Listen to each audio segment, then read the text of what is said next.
Keep arms down and head back and hold on.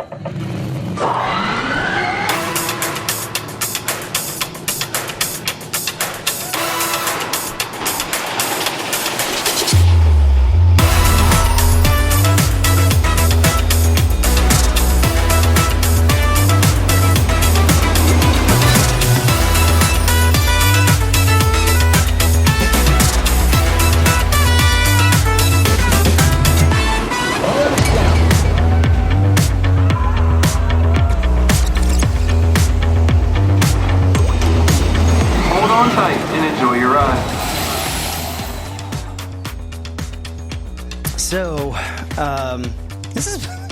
this weekend, I know me and Steph especially, well, Greg too, but he's unfortunately not with us tonight, but he had some stuff to take care of. But Steph and I both learned things this weekend that we were not allowed to talk about. And we're like, which we're going to talk about. But I was at Waldemere this weekend for an ACE event. It was on Saturday. I took my niece and nephew up, and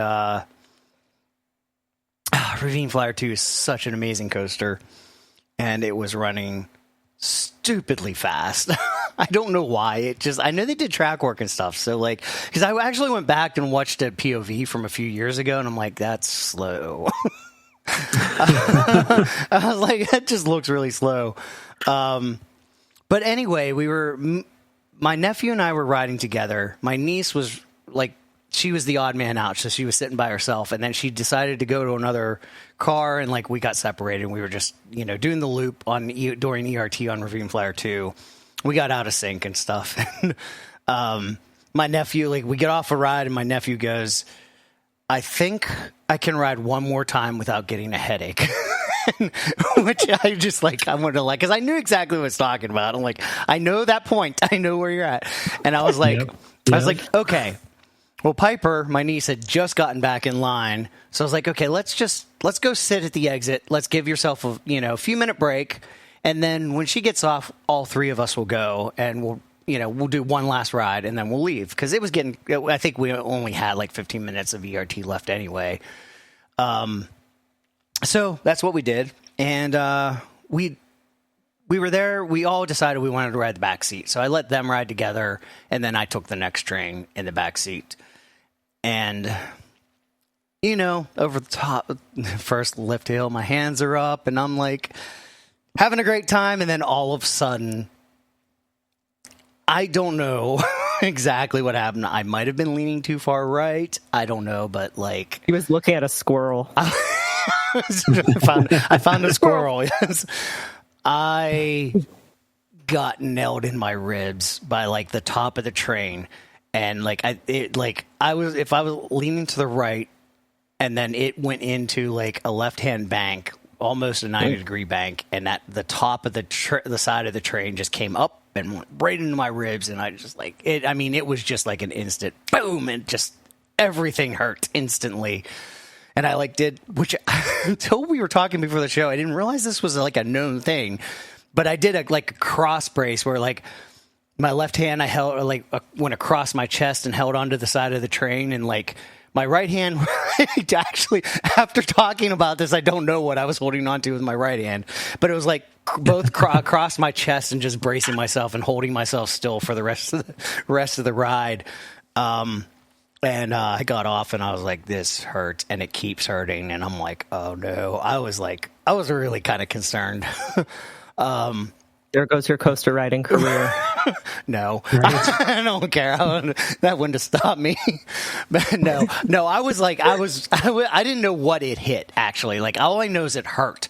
And it was like one of those, like at that time it was like a radiating pain. So I was like, I don't even really know exactly where it hit. But like what was going through my mind is like, am I going to be able to drive home? Because I have a stick shift and like, that's my right arm. And like, when I moved my right arm in certain ways, it really hurt.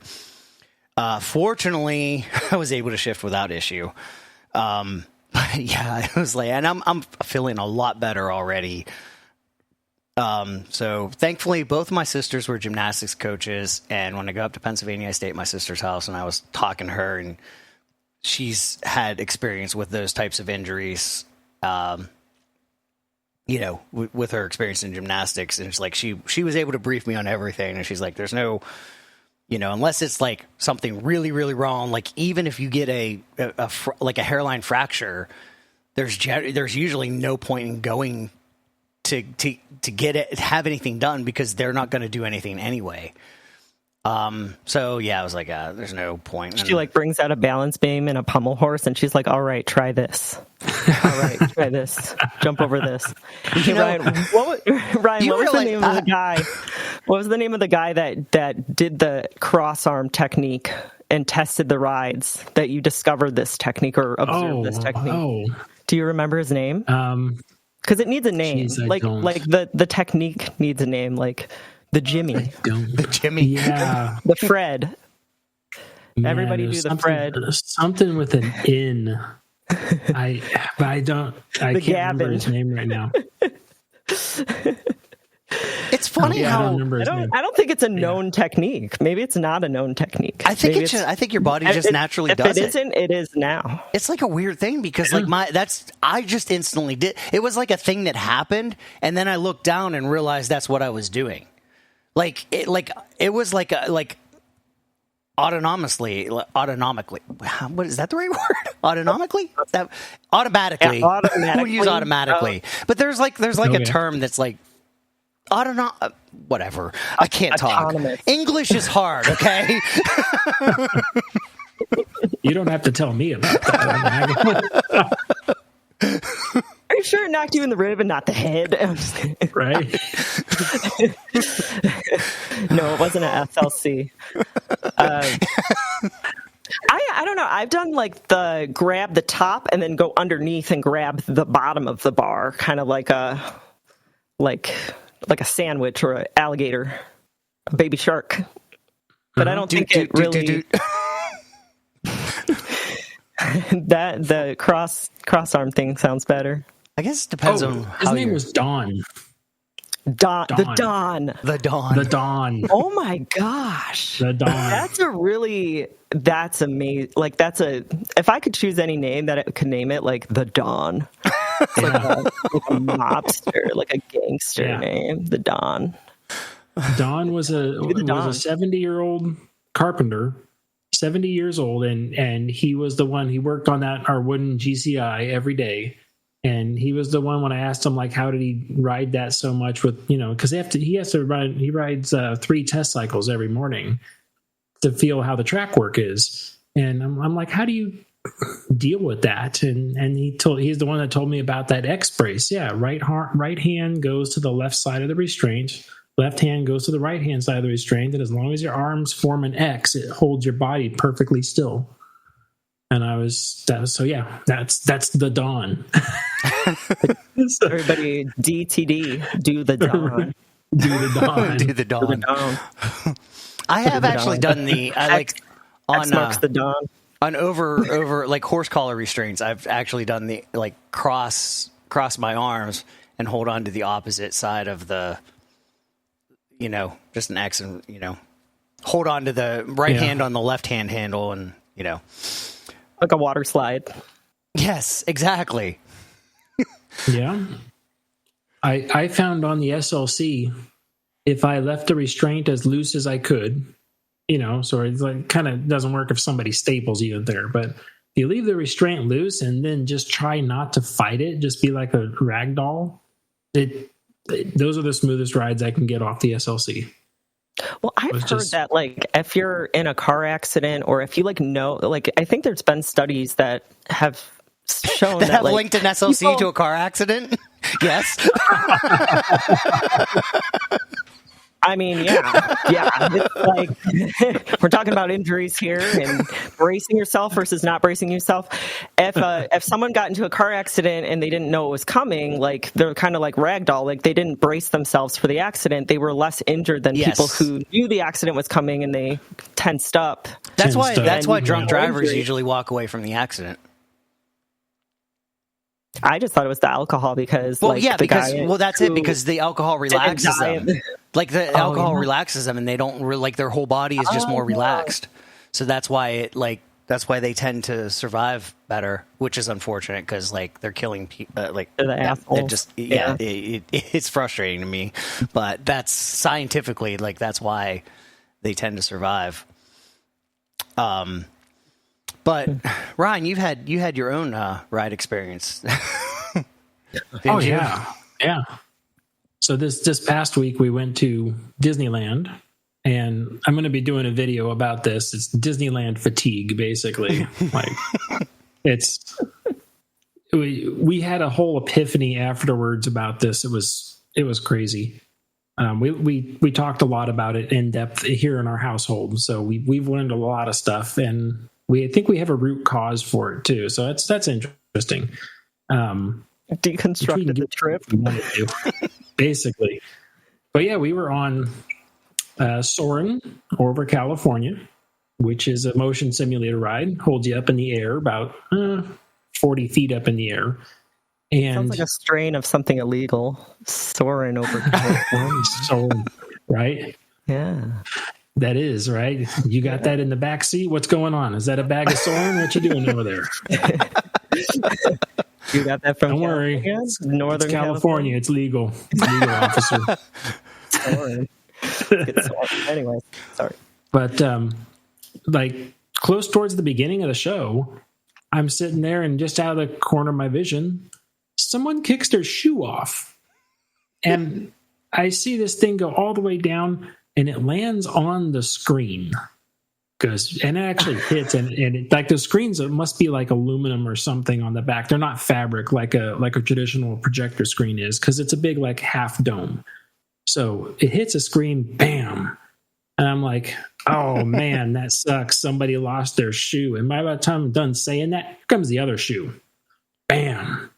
That's like, oh my gosh, they kicked off both shoes during that, and then shortly after that, I hear this pneumatic psh, and I'm like, oh no. And I'm like looking around, kind of like that little squint looking around, and I'm like, they hit ride stop. They hit basically a ride stop. And sure enough, the coaches stopped moving, but the film kept going, but all motion had stopped. So I'm like, okay, it's like a motion stop that they have. All right. And sure enough, the film ended and we did not go back down. We were up there. And everyone started asking, like, what do you think is happening? I'm like, realistically, they probably heard the two thuds, and the person operating it could not guarantee that they were shoes. They didn't know what it was.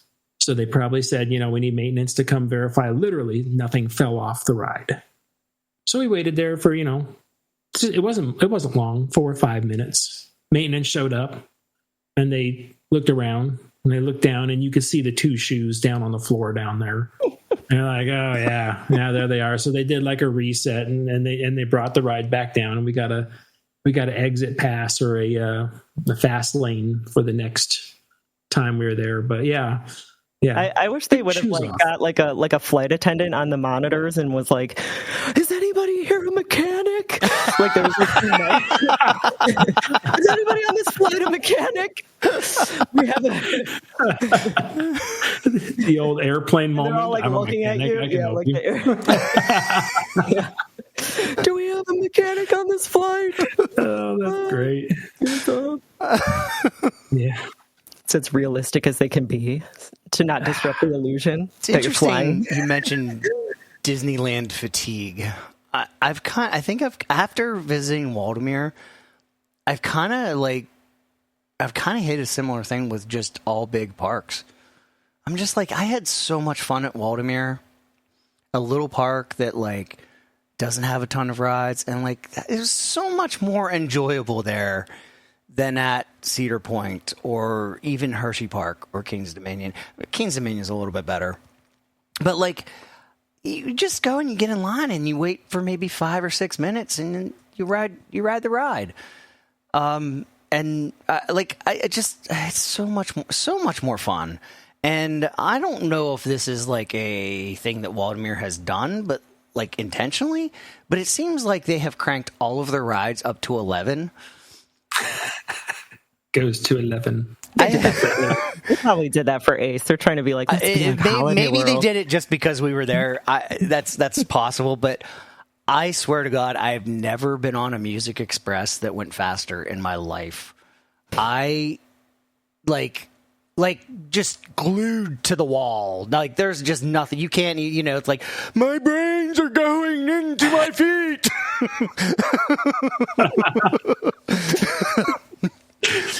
We can't stop. It's too dangerous. Bullshit! I order you! Stop this!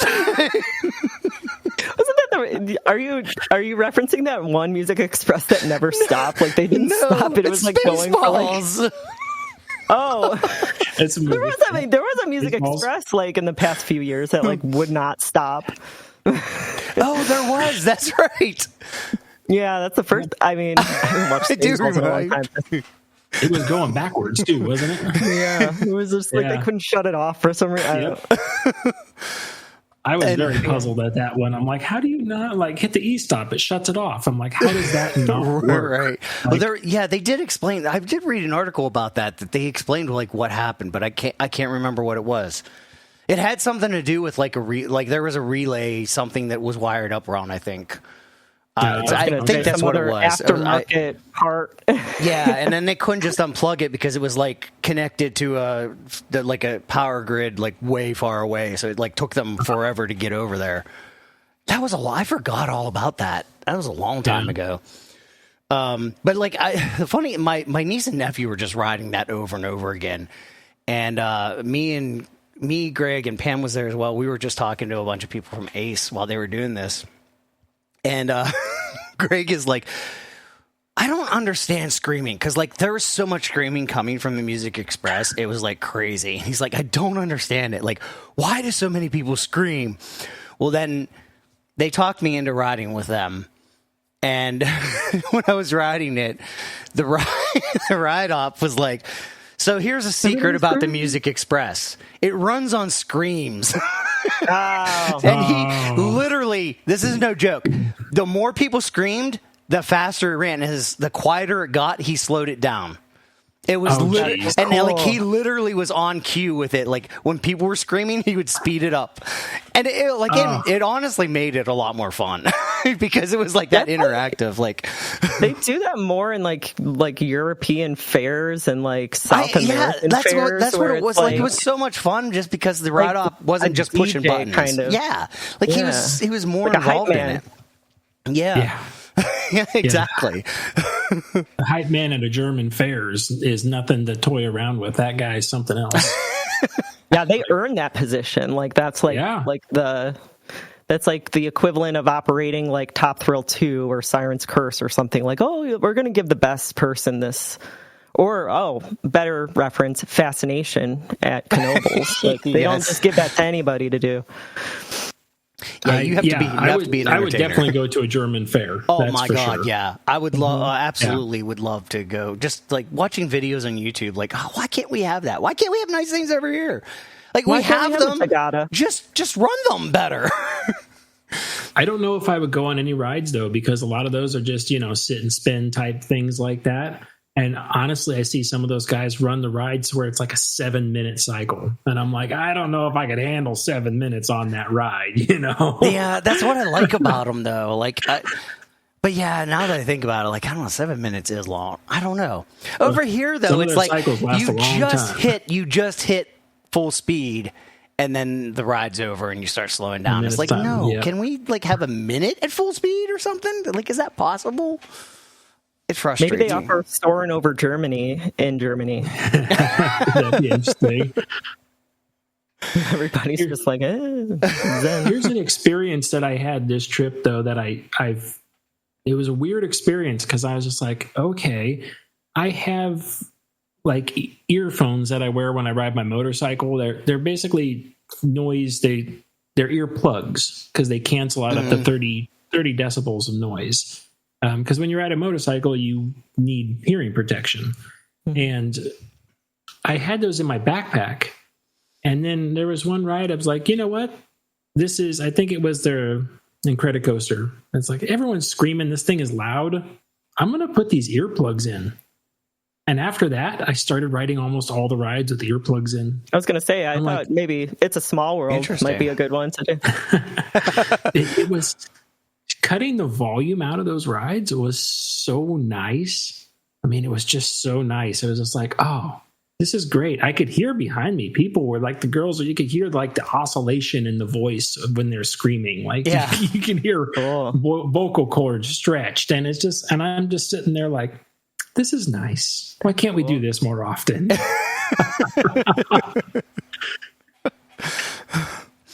Well, this is Side Friction. It's episode 132 for June 13th, 2026. I'm Bob. I'm Ryan, the Ride Mechanic. And I'm Steph. And we got a lot of cool stuff. This was really like what used to be winter when all the announcements came out just kind of seemed to be this weekend. Because there's 3 really big announcements, I think, that happened this weekend. And this is the Steph knew about one, and me and Greg knew about the other, and we were sworn to secrecy until it was actually announced. And I'm surprised about all of them. And Ryan had no clue about anything. Not a one. So we'll start with Waldemir. They have announced a new coaster for 2027, Eagle's Pursuit. It's a Vekoma family launch coaster, and I gotta say, it looks like a lot of fun. It's the same ride model as Big Bear Mountain, but it's not the whole themed audio thing, and it's much shorter, but I think it's perfect for this park. And this is one of those POVs that I think is one of those, like, you look at and you're like, looks kind of tame, but I think there's subtleties, like almost like when Wildcats Revenge's POV first came out and everybody was like, that looks like so boring, but then you got on it and it was like insane. I think it's like a lot of imperceptible, like, little waves that is just going to be bonkers. I am super excited for it. The really funny thing about this is Steve Gorman, the CEO of the park, he always comes to Coaster Bash every year, and he's been talking about different things for like a while. And right next to Ravine Flyer 2, there was this construction site going on where there used to be a pavilion. And Greg and I were talking, and we're like, he did say something about them having to destroy a pavilion, and they were going to build another pavilion, and like all that. So like Greg and I are both like, oh, this must be, because there's a lot of like I-beams that are like definitely for building a structure of some sort.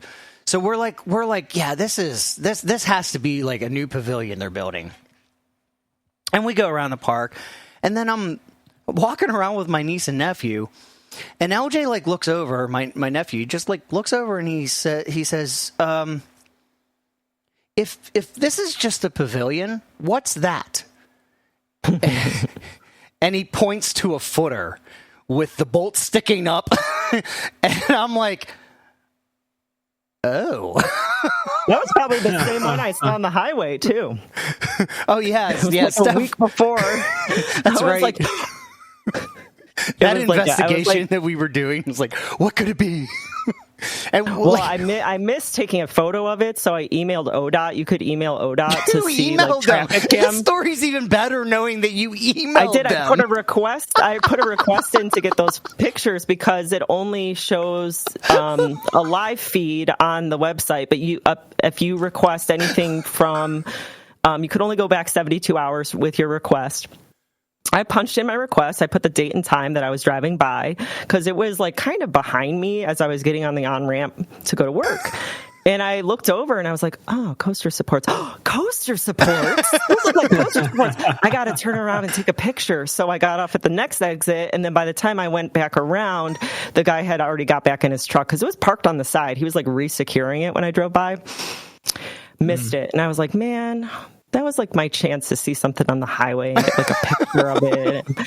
And then I did some research and I put a request in, and they got back to me in like an hour. That's incredible. With the footage. So yay, ODOT. Maybe if I email them about some other sign that's missing that I was talking about before the show, maybe they'll remedy that too. But yeah, there's traffic cams on all these parts of the highway that I didn't know about. So I learned about that and how you could just get all the angles of that time-stamped time, and they sent me the view going west, the view going east, and there it was sitting there. I saw it drive up, park to the side, because it's a video. I just took a snapshot of those that I shared with you guys, but it's a whole video of the thing like driving up and parking on the side from but yeah, I was like, oh, that looks like something. And we were at first trying to figure out, like, why would that be going to New Jersey? Well, I think that was the thing. We actually determined it was like, it was going to be like, it must be for Mack. They must be like fabricating it, maybe Intermountain Lift in Utah. And that, because like where you were saying, it was like I-90 at like the top of Ohio. Yeah, and it's like, what's it doing up there? I was like, something's going to Waldameer probably, but I didn't, when that POV video came out, I was like, those are like the same supports I saw. So you almost definitely did see a part of it. And I think Vekoma has used Intermountain Lift too. That's the only, I mean, I don't know like all of the, I don't know all the fabrication anymore. The other thing was like, maybe it's just like pipes or something, but like it looks like supports on that truck. But anyways, like it really did look it looked like the same as the Waldameer supports in that video, like the same kind of cloudy shade of gray thing. And if LJ saw some supports up, maybe those were the ones that there weren't supports up.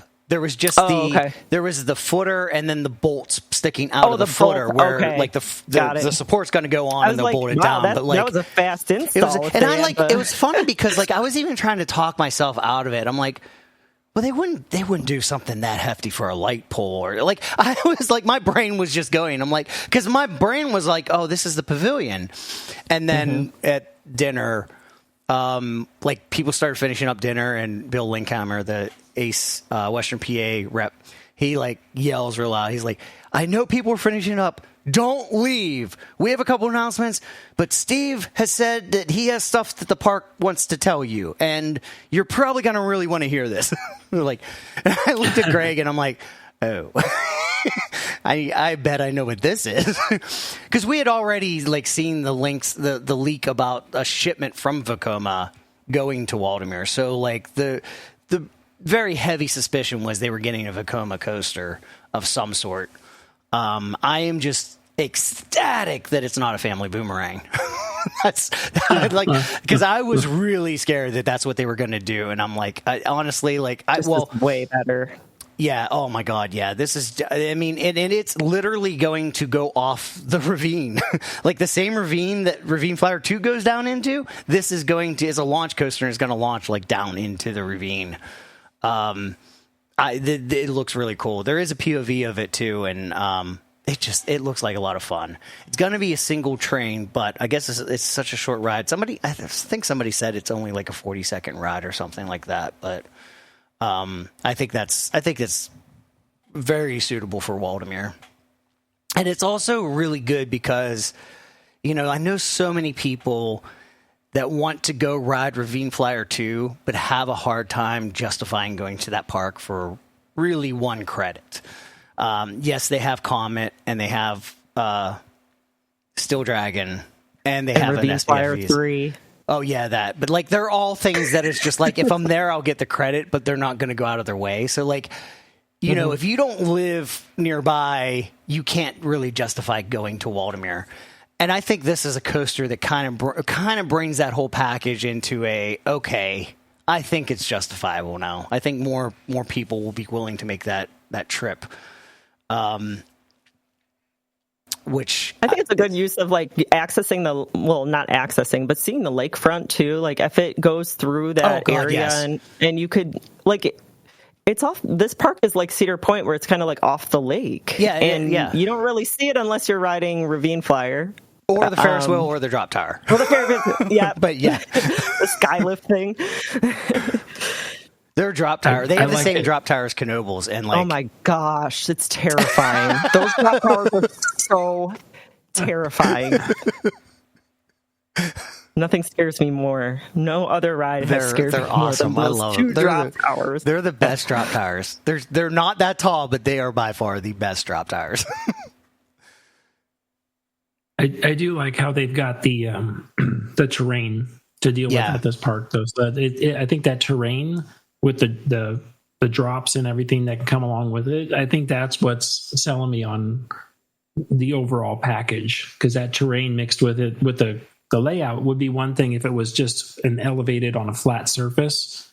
It'd be okay, but with the terrain mixed in there on the side of the hill like that, it's just, that makes it look so much better. Yeah. It really is. It's going to be such a fun. And the interesting thing is, so the pavilion that was there was actually the loading station for the original Ravine Flyer from way back.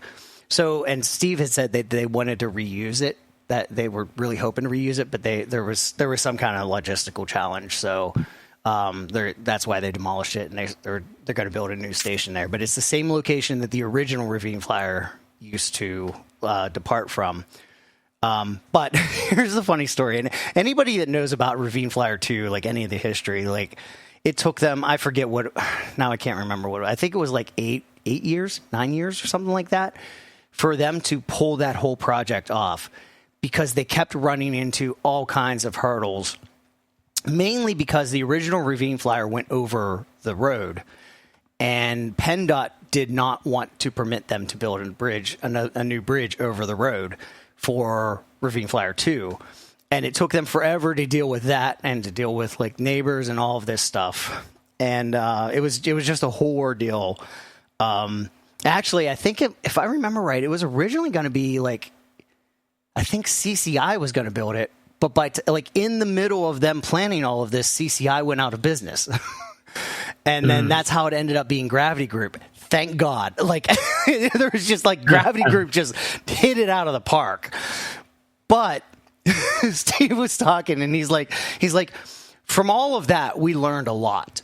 So we were really trying to keep all of this like under really tight, like really secret. Like nobody knew what was going on.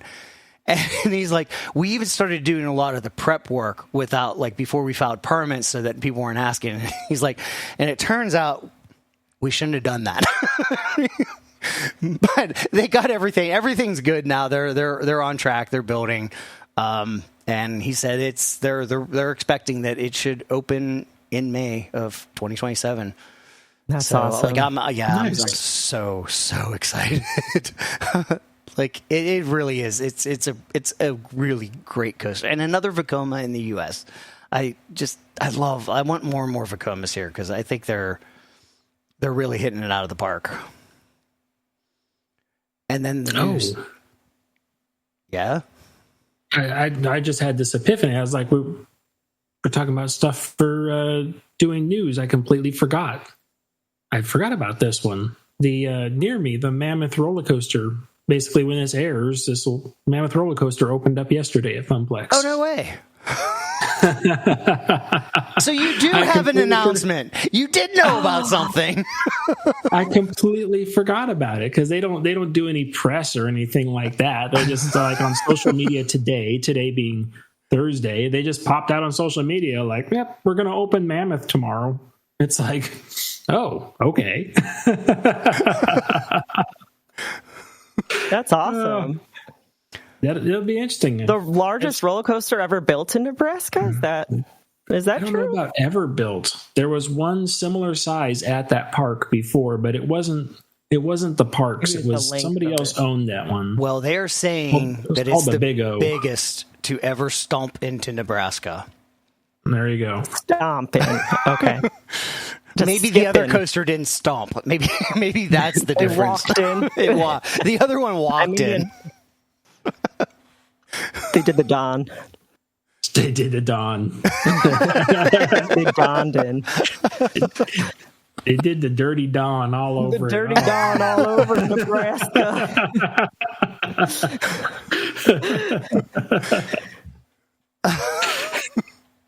So is it a Vekoma? What is No, it's an old. What is it? I can't even remember who manufactured. There's only one more like it on the East Coast. It's a clone. At the pier, one of the piers out there. It is a Preston and Barberi Anaconda 2.0. Never even heard of that. Yes, that's it. That's like wait, where? Okay. So was it moved from somewhere else? No, it was no. But interestingly enough, the original coaster that was sitting at that park moved to this pier park where this other clone roller coaster is. So it's this weird, like, tie together with the two. It moved to the pier, and they eventually got rid of it, and they put this whatever coaster in its place, and now Omaha's getting the same exact coaster over there. So it's this weird circle of life. It's like strange. So the one they got rid of was a Pinfari Zyklon Z64. Oh, Pinfari Zyklon. That was my first upside down coaster. If it was the same, whatever the one that has the circular loop. Circular loop? Yeah, it looks circular like a circle. loops suck. I mean, a lot of Schwartzkopfs are pretty close to circular. I mean, they're not, but they're close to circular in comparison to like arrow. It's not like an arrow. That's what I mean. It's like circular. That's all you meant. It's just not an arrow. It's just not like an oval shape. It's what people like to say true loop. It's a true loop. It's a circle. It's like super duper looper circle, like a Schwarzkopf circle loop. Yeah, but they're not actually completely circle. But they're really close to it. They're close. They're not. They can't be a real. Yeah. I think you need to ride like definitely hit different. What was it? Blue Flash? Is that the backyard coaster that had the loop? That I think that was a perfect circle. Yeah. It was just like a somersault. Yep. Like as a 6 foot tall loop coming off the exactly. Like, hold your neck. Here we go. Not even the dawn can save you.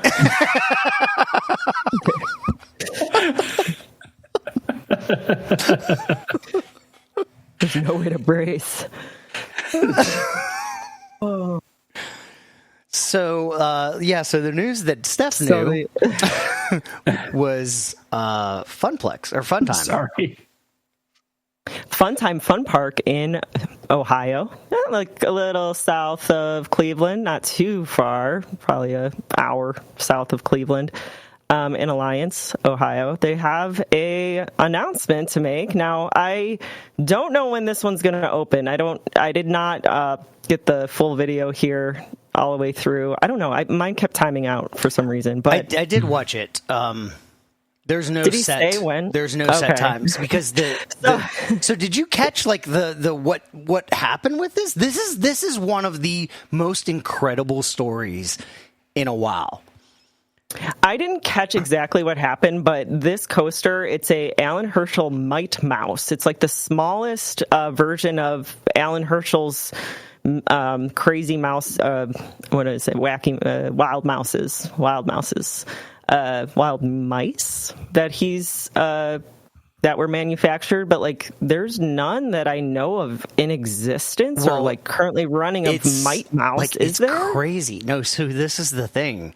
They said in this video, and I watched the video to confirm that I'm remembering this correctly. But if I remember correctly, Alan Herschel only manufactured 4 Mite Mouses. Yes, 4. That's what I read. And it's crazy. They don't even have this one. They have no idea what it is. Like, it's clearly a Mite Mouse, but they don't know where it came from. They acquired it, and Ace has really jumped in to their Ace's preservation has really jumped in to help this park, because this is like one of those things where it's like they're literally unpacking this, and they're going to have to look and see, like, okay, what do we have to remanufacture? What's good? What's not? He was saying too, like there's a possibility they won't be even allowed to use the braking system.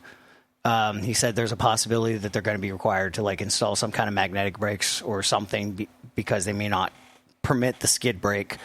But this is very much a like we have to figure this out. So they said they're really planning a 2027 opening, but they don't know when that will be because there's a lot of work involved in it. But like this is a so small crazy. FEC style park. So this park has a dragon wagon style ride, kiddie ride. Like that's their only like coaster there. I mean, it's not one of the powered coasters. What's that other crazy? I'm like a huge Alan Herschel fan, but like there's that other kiddie coaster manufacturer like Ravine Flyer 3. That's like I can't think of the name. It's like Mahler. Is it Mahler? They have Miler. Yeah. Miler. Yes, they have a Miler. But there's also like, Molina and Dragon Sons, coaster, which is related. But this one's a Miler. That's the only coaster they have there. Jason, the owner, he's very much like he's a huge Yaga Lake fan. He acquires like that's how Amusement Preservation Museum got a lot of their ride trains through him. He like collects old things and he kind of is like, I don't know what to do with this. So I get a little worried sometimes where I'm like, how are they going to pull this off? But like Ace has been really supportive, it looks like. And I mean, they've got one other project that they're working on where they're turning one of the buildings into a haunted house. And I feel like this park has really been through like some years where it was like slower, but like they really picked up. And I think where it was is like their water park area where like their people have now like they're more on the map than they've ever been before. And I think this is going to put them on the map big time. So well maintained and just very kind, awesome experience for like a small FEC. And I at first was like, are they figuring out how to move leap the dips there or something? Because like he would be the kind of guy who would try to figure that out. He would try to figure it out. Is what I'm saying. It kind of reminds me. Other one. Reminds me a lot of Eric Stottlemyre at Adventure Park USA because he's done that. He's like, we found this like this Ferris wheel and like we just rebuilt it. Like all of this stuff. It's just like they're both like little Dick Knobles. like like he's literally told like Jason has. I talked to him once when I was at the park and he told me about like how he's like I went into the woods after Geauga Lake closed and we picked up this and that and like all these. I still have a go-kart out there that was picked up in the like. He used to work at Geauga Lake for a long time and was a ride op there. I think a ride op. I mean, you do several different jobs when you're kind of hired there, but yeah, I just like that enthusiasm. Like, keep going, keep building that up, and don't just stop at like the water park. Just keep that kind of enthusiasm alive where you're like, wait, I could bring this back to life. I could have this rare coaster. I don't need to buy a brand new wild moose. I could have the only running Might Mouse in the US and bring on more Alan Herschel to Ohio because we've got the Little Dipper collection. And there's a lot of other smaller parks around Ohio, around that area, like the Northeast region. I mean, there's like Sluggers and Putters. There's Memphis Kiddie Park and all these little parks that have these like Little Dippers still alive. Tuscarora Park. And I like that. They're keeping up, they're building, and yeah, I hope they put it together for next year. It just says 2027, so no established start date. I'm really curious about this because, like, honest to God, the Mad Mouse was the absolute best wild mouse that I have ever been on in my life. Like, I don't think there's restraints. It's like you sit in like a little. God, no, there's nothing. There's hold on. It's like a little car, like a little shoe. Yes, like it looks like a shoe. You sit in a shoe. Kind of reminds me of Ice Mountain bobsleds at Enchanted Forest theme park, which was like in-house built, but you kind of get whipped around in like a shoe-looking thing, and you're kind of sitting like flat with your legs straight, like kind of like a witch's wheel type thing. I'm looking at. I saw reminded me of Whizzer at Great America. Old Schwarzkopf. What was it? Jetstar. Yeah, it's a similar idea. They closed that recently, right? No, Whizzer's still running. They tried to close it, but okay. Six Flags. I gotta get on there. Six Flags had to give in to popular demand. They closed something else instead. How long ago was that they were gonna? I don't know, but like Chicago was not having them closing that. That's so cool. But I'm looking at pictures on RCDB from Miller's Gold Mine, which was the Might Mouse at Jolly Roger amusement park, and I'm like looking at some of the pictures really do have Mad Mouse vibes. So I'm like as excited as I am for the Vekoma at Waldemere. I think this little FEC might have a little more excitement from me because like this is just. It's incredible. They're both, honestly, both of these have just like completely excited me. And I love that both of them are in little parks. Oh, they also have the Tilt-A-Whirl from Geauga Lake. So they moved the Tilt-A-Whirl from Geauga Lake to this park. So if you have that nostalgia, I know you have it, Bob. I do. To go, but I can't ride Tilt-A-Whirls. Oh, except for just do the Dawn on them. No, it doesn't work that way. Spin around. No, it'll actually increase the velocity around. There's one at Wildwood that I can ride because it doesn't have the canopy on, and like that's the thing. It's not being able to see. Well, no, it's not that. It's it has to do with it's basically my neck. So like if my head is resting against something, the extreme G-force when you get in that really fast spin. Like it just my body kind of reacts and my neck stiffens, and then that by my body reacting that way, I end up getting really bad headaches. But the one at Wildwood doesn't have the canopy, so there's no like since my head's not resting against anything, I don't have that reaction, and they don't bug me. I can spin around on that Wild Mouse all I want. There's a couple other places that have that style. Turkey Whirl. No, the Turkey Whirl has a canopy too. Or there's something about the Turk. Maybe I don't know actually because it just has butt feathers. Now that I think about it, I don't think what's the canopy? It doesn't have it doesn't have It has a tail. It has a tail. I guess maybe that's restrictive. You could kind of tilt your head a little bit further. There is a headrest. Oh. So the one at... So it's the headrest. Yeah, the one at Wildwood, and actually there's two at Wildwood. One has a canopy, the other one doesn't. They're on two different piers, but there's just no headrest at all. I've never seen something like that. Did you find a picture of it without the... A video, yeah, at Wildwood. Yeah, so it's fine. Like I don't need something supporting my neck, but like when it's there, like I just react in a weird way and stress my neck. It's one of the few rides that I can't ride.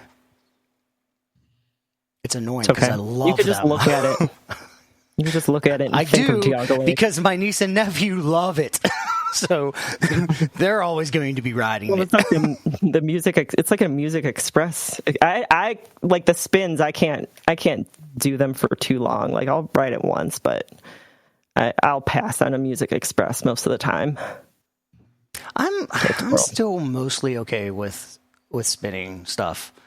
Depends on how like the duration and how many times I do it. But for the most part, I can still like when I rode the Music Express with him, I freaking loved it. That was amazing. Like it was just amazing how fast it was going. Like didn't bug me at all.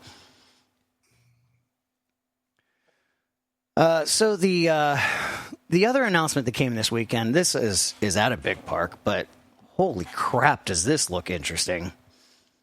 This looks great. I love a log flume, and if they come with if they start like a log flume resurgence, even though it's not like the same as like a classic log flume, exactly, it's like modernized, but still, this is crazy looking. Rip Roarin' Falls at Carowinds coming in 2027. It's like a mega flume. Mega flume. It goes backwards and stuff too. It's incredible. Yeah. I don't know who makes this. It looks. Well, I don't know who makes it. It's you sit side by side in the log though, so I hope it's not Intamin. It's probably Odie Hopkins. Hey, they can do water rides. Don't let them make a coaster, but they can do log flumes. It seems. What, Intamin? No, Odie Hopkins. No. I was like, oh, okay. They're the ones they screw up coasters when they make them, but they actually have made a lot of log flumes. I think, haven't they?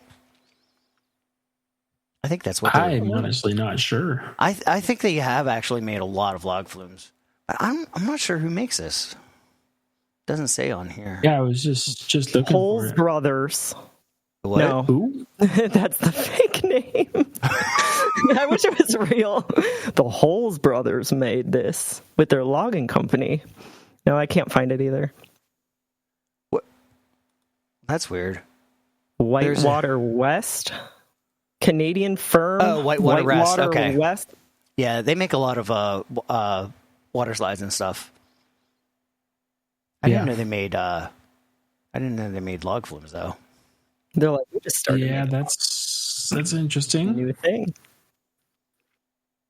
So this is interesting. Wikipedia, I did a search for it. Wikipedia responded with a result, and then I go there and it says, this page does not exist. The deletion, apparently, like, it did exist, and they decided it doesn't fit their standards. I don't know. Anyway, don't really care. But have either of you watched the POV of this? It's like, it's just really cool. I love the little gimmick in the first turnaround. Like, literally, you climb a hill, and then the first part of the ride is backwards. But there's like a raccoon or something that knocks a box over that sends you going backwards. It's awesome. I love it. Yep. Box trap. Box hits an axe. Oh. Yeah. And then flips a switch. That's so cool. And it's funny It too. reminds me of like Blazing Fury. It's like fireworks go off, and then Yes. you're like suddenly... Yes, that is that. Blazing Fury, not Blazing Fury. What is that called? Is that Blazing Fury? No, not Blazing Fury. The other Fire one, Chaser. Fire Chaser Express. That's what it's called. Fire Chaser Express. Okay, yeah, that's what I was thinking of. Yep. No, I forgot what I was going to say, but it doesn't matter. That was better. The axe. Yeah, it's like a Rube Goldberg machine. Oh yeah, whenever I first watched it, I was like, I was literally in my mind, I'm like, that's really weird that they include such a detailed control panel on a like animated POV. And then that's like part of the gimmick. But like I'm like, that's weird. And then it made sense on why. Yeah, this does look really good, and this is something that Carowinds actually needs because they got rid of their what do you call that? I mean, I guess water ride. Gosh, the sawmill scene seems scary. It does. Like, where you go into the blades and everything. Like that. Oh, the one blade goes down like an arm. Is that blood on there, or is that no? It's rust. It looks scary. The theming is kind of frightening, but cool. Hey, it works for Saw. I mean, it works for the Saw ride. Yeah, right? I kind of like that. The Saw ride.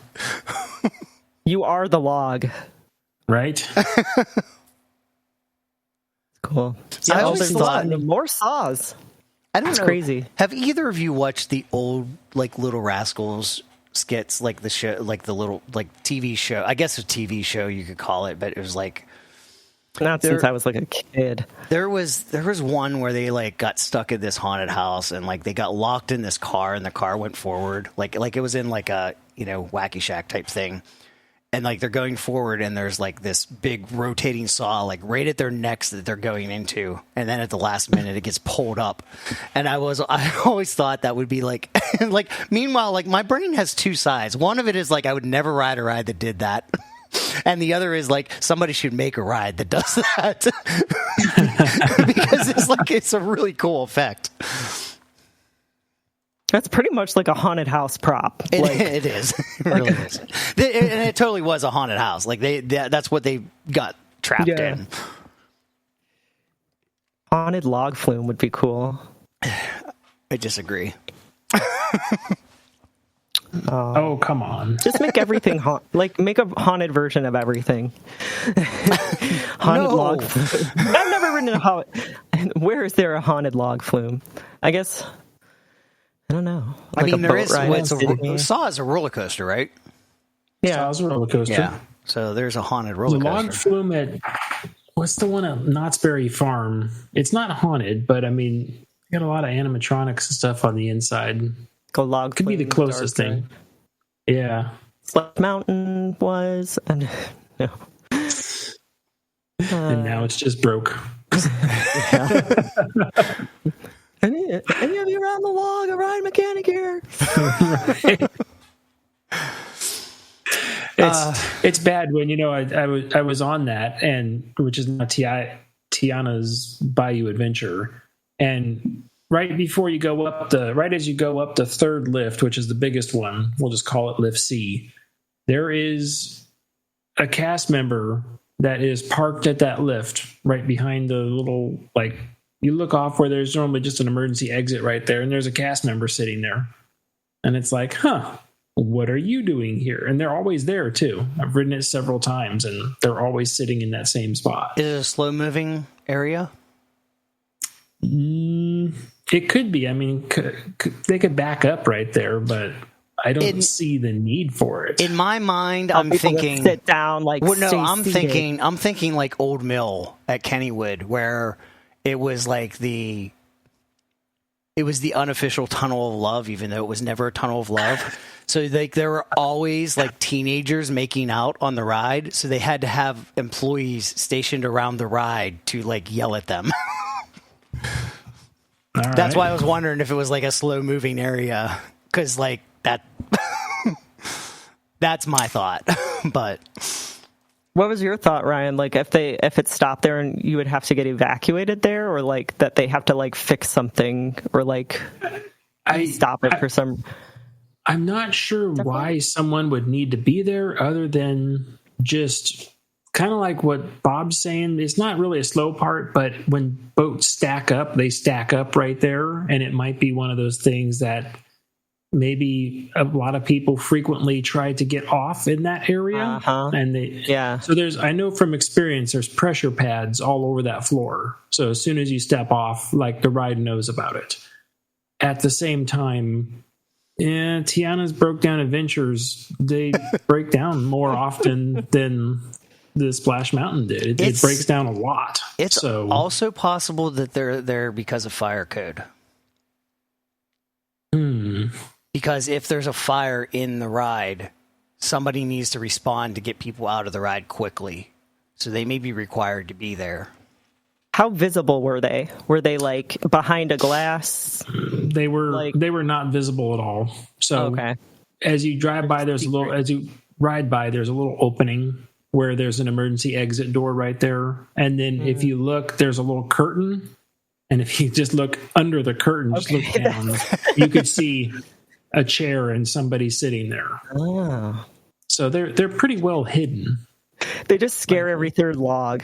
They do a dump scare. I don't know.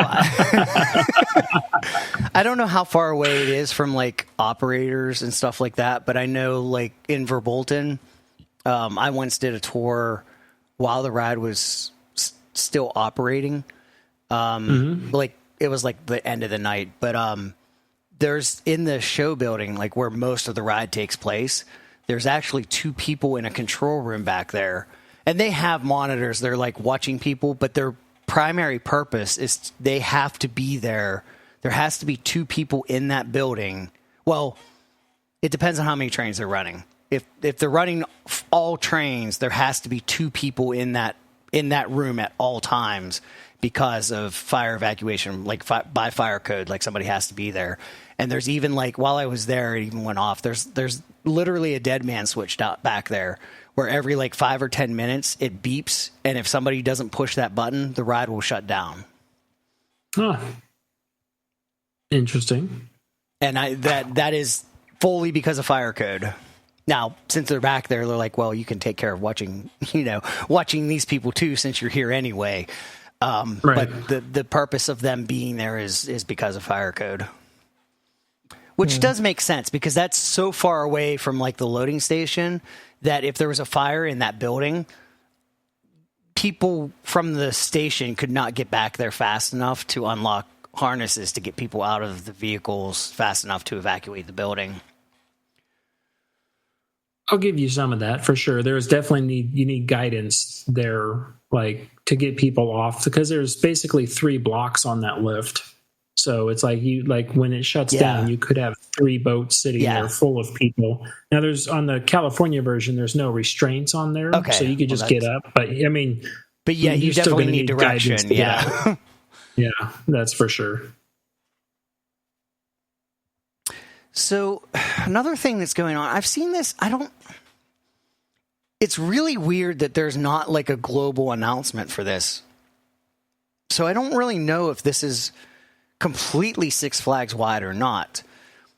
But I found an article for Dorney. I saw Kings Island say something about like changes to their pass program. And then I also saw an article about another Six Flags park, starting memberships. So I'm kind of thinking this is a Six Flags wide thing, and it would make sense because their passes are interchangeable. But at least at some of the parks, they are starting a membership program where you pay a monthly fee, which is interesting. Six Flags had this, but Cedar Fair didn't, if I remember correctly. Yeah, that's correct. I've never had a pass that was a membership like that.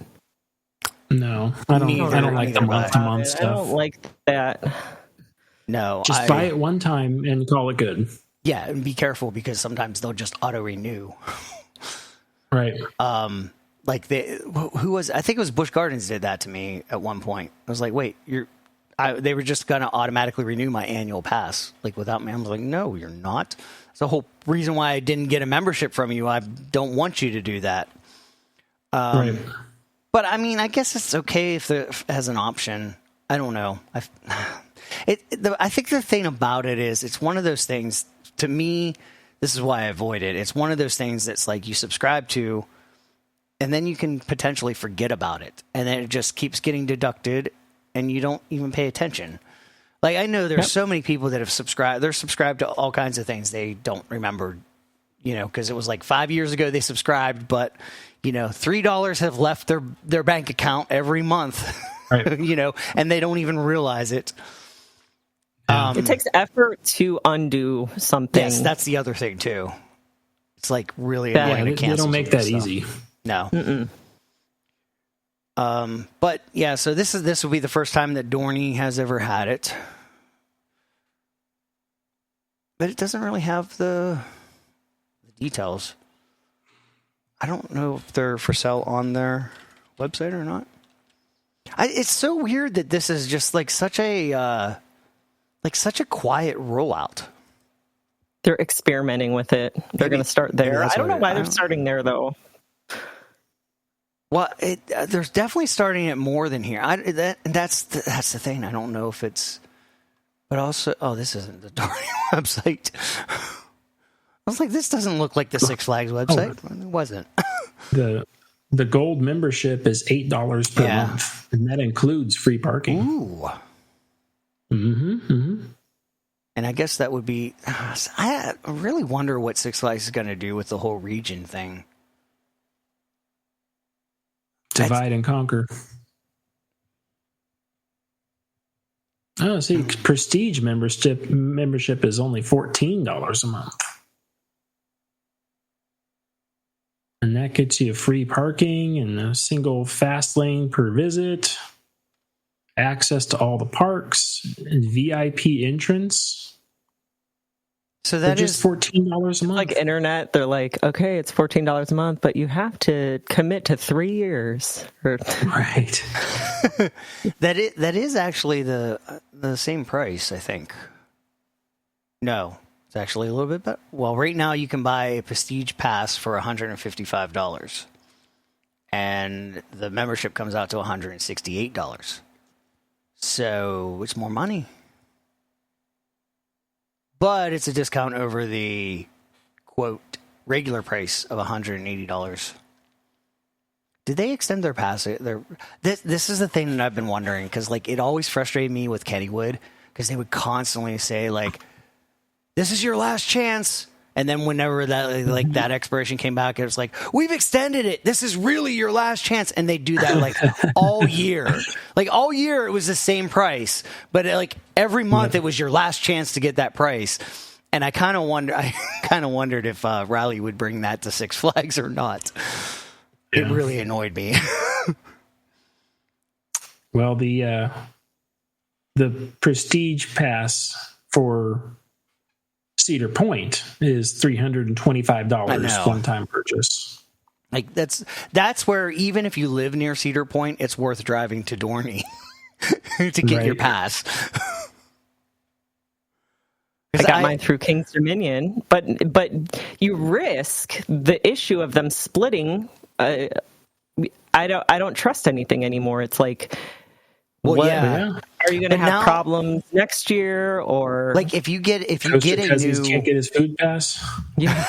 If you get a new pass now, I think you have to activate it at the park. Like that didn't used to be like at Cedar Fair parks. Yeah. You could get it wherever and then just go to any park. It didn't matter. But now it's like the Six Flags way. If you buy it at King's Dominion, you have to go get it at King's Dominion. Correct. Yep, that's the same. When we went on a trip a couple of Octobers ago, we bought season passes at Magic Mountain. Bought them online, but there was a big warning on there. It's like, warning, your first scan has to be at Magic Mountain. It can't be anywhere else. Yeah, well, and that's the other thing that really irritates me is that they did away with physical passes. Which right there, that's enough reason for me not to even get a membership or a pass or anything, because I don't do electronic stuff. Like, I don't even have that app on my phone. I don't want it on my phone. I don't want more shit on my phone. I want less shit on my phone. And like, if I can't have a physical card, I'm probably not gonna subscribe to it or buy one, or I don't know. That's a big irritation for me. Does Six Flags offer physical passes at all? No, they don't anymore. No, they don't. They used to, which is also kind of why that's the only thing that made me and I'm still debating it. I still might even do it. I still have the Kings Island card. So apparently if I renew, I still, like, my card is still active. Like, I can still use that card, but if I get a new pass, I won't get a physical card. Can you just print out a laminated QR code or a barcode? I don't know. I was wondering about that. Mine is just a barcode on my wallet, and I think you could print it out as long as it could scan. It's not like I have to log into the app. I added the pass to my phone wallet, but you don't have to use the app to scan into the park. I don't have the app. I just use my barcode. So you just have like a JPEG stored on your phone or something, like an image? Yeah, it's an image. It's like through the wallet on my phone, which that's the thing. I don't use the wallet. Take an image. I don't use the wallet at all. You could just take a screenshot of it. It looks like this. Like, it's just like a QR code. You could just literally take a screenshot of this. I just keep it in there because it's right. Yeah, I can scroll through them all. I have like 5. Does that wallet change? Does that QR code change at all? No. And how do you get the QR? Can you get the QR code without a wallet app? I think you could download the screen of it, and then you could say add to wallet if you wanted to. Screenshot it and keep it in your phone. Screenshot it and keep it in your phone like an image. Okay, if you can do that, because like a lot of the wallet stuff, it's always the same season pass number if you renew. This kind of happened when I renewed my Buzz Bars membership. They only did the wallet, like a wallet type thing, an app, and like you could not get anything that would scan or like anything unless you installed that app. Now, if I can install that app, I could take a screenshot. Yeah, just install it and then uninstall it. But mine literally works, and it says it expires 12/31/2024. That's how old my wallet upload was, but it's still the same QR code and serial number. Well, you renewed though too, right? I did renew. So that's the thing. Like, I don't know. If you have a first one, you could just But that's the thing. Or ask somebody else to download the wallet if you don't want to do those steps, and just have them send you a screenshot of your pass. As long as like the QR code and the season serial number is available, you could get into the park. It's the activation happens within the park system, so it's as long as it's just the same. Make sure your image matches who's walking into the park. Yeah. You know, it's funny is that when I bought the Six Flags pass, it was basically that I had an order number when I purchased it online, and that was all my information. But Six Flags lacked a way to tie the order number to anything. So the reason for scanning in the first time at your home park is because like this, they gave me a plastic card with this long member ID number, and in the background, it tied the order number to the member ID number. Mm-hmm. And it's funny because just 4 months later, when my wife got her membership, because we went to Cedar Point to get hers, they didn't even offer a card. It wasn't even a thing. It stayed on the phone, and the first time she went there was nothing. It was just okay. Well, all of it's gone. They won't give you a physical pass now at all. And what we'll do is we'll print out the QR code, we'll put your picture on it, and then we'll make it into a fake credit card looking thing so it looks like a physical pass. And then you just scan that in. I don't even care. Like I'm not even against having like storing an image on my phone. That I'm okay with that. I just here's the thing with me is I know some of the stuff that's about to come. September, Android is about to change completely. They're about to lock a ton of stuff out, and I'm in this mode where I'm really going through my phone. And I'm starting to reduce even apps that I use, and I'm testing myself to see what I can get away without. Because I know that when September rolls around, if they don't backtrack on what they're planning on doing, I'm probably going to make some drastic changes, and I will no longer be able to install apps. So I'm kind of like it's like a preventive thing because I know the direction things are going, and I know where my stance is going to be. And so I'm just like, I'm kind of in that mode. I'm not installing things on my phone unless I can get them from somewhere other than like Google Play. There's a lot of really stupid stuff. I don't know. Have you guys seen the QR code CAPTCHA thing? Like, I don't know, but I was already just thinking about how you're going to have to invest in a transmitter to do this podcast so that we could. I'm gonna have a pirate radio station over the air, like a radio station, and get a radio station ID and everything. No, I don't use my phone for any of this, thankfully. But the CAPTCHAs. Bring your whole computer into the amusement park. I have my pass right here, and you open up a laptop. Oh yeah, if we do it live. But there's apps for all of that stuff. But anyway, they're starting to do this. The CAPTCHAs that like you have to click all the traffic lights or click all the bicycles and stuff. Buses. Yeah, the buses, like all that stuff. So like Google started doing this thing where instead of that, it pops up a QR code, and you have to scan that QR code with your phone in order for it to unlock your website. But what happens is that links you, like you're identified, and the problem is to unlock a website. Yes, to unlock a website. Yes, what a waste of time. I know. Like a double authentication to get to a website. It's how you prove you're human because you have a phone. But it only works with like stock Android and stock iOS. If you have anything that Google or Apple doesn't like on your phone, it doesn't work. And you have no way to access that website. You have no way to prove you're human because you don't have a phone that is compatible. And like it's not really widespread right now, but it is something that Google's testing. We're all going to have burner phones that just are used for the scan. Did you see the FCC? The FCC wants to ban all the burner phone stuff too. Oh, shoot. They've already thought 2 steps ahead. Yeah, it's like, and this is all surveillance. Like this is because like you will not be able to do anything in any type of anonymous fashion. And it's not like, this is not even like a, it's not even like, people are like, oh, that way you can't do crimes. Like, it's not about doing crimes. It's like, you don't need to be tracking me, everything I do. Like, it's ridiculous. Anyway, that's my tangent for the show.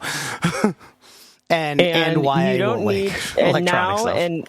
And speaking of tracking and rules and everything, Kennywood continues their chaperone policy. This is bizarre. Like, there's some things I like, though. So it started out apparently on, what was it, the 6th? Yeah, I think it was for June 6th. They decided, like, okay, all day for June 6th. If you are under, well, I think it was if you were 17 or under, you had to go. You had to go in for an adult with an adult. Then they decided to change that, and now they've announced that all summer, all day. Like, I guess the old thing used to be like after 4 p.m., 17 and under had to come in with an adult. Now, all summer, all day, guests 15 and younger must be accompanied by an adult 21 and older. And that starts on June 12th. So if you're listening to this, it's already started. And I'm kind of torn on this because I understand the reasons needed, but I also I don't know that I'm so much a fan of outright banning kids being able to be kids.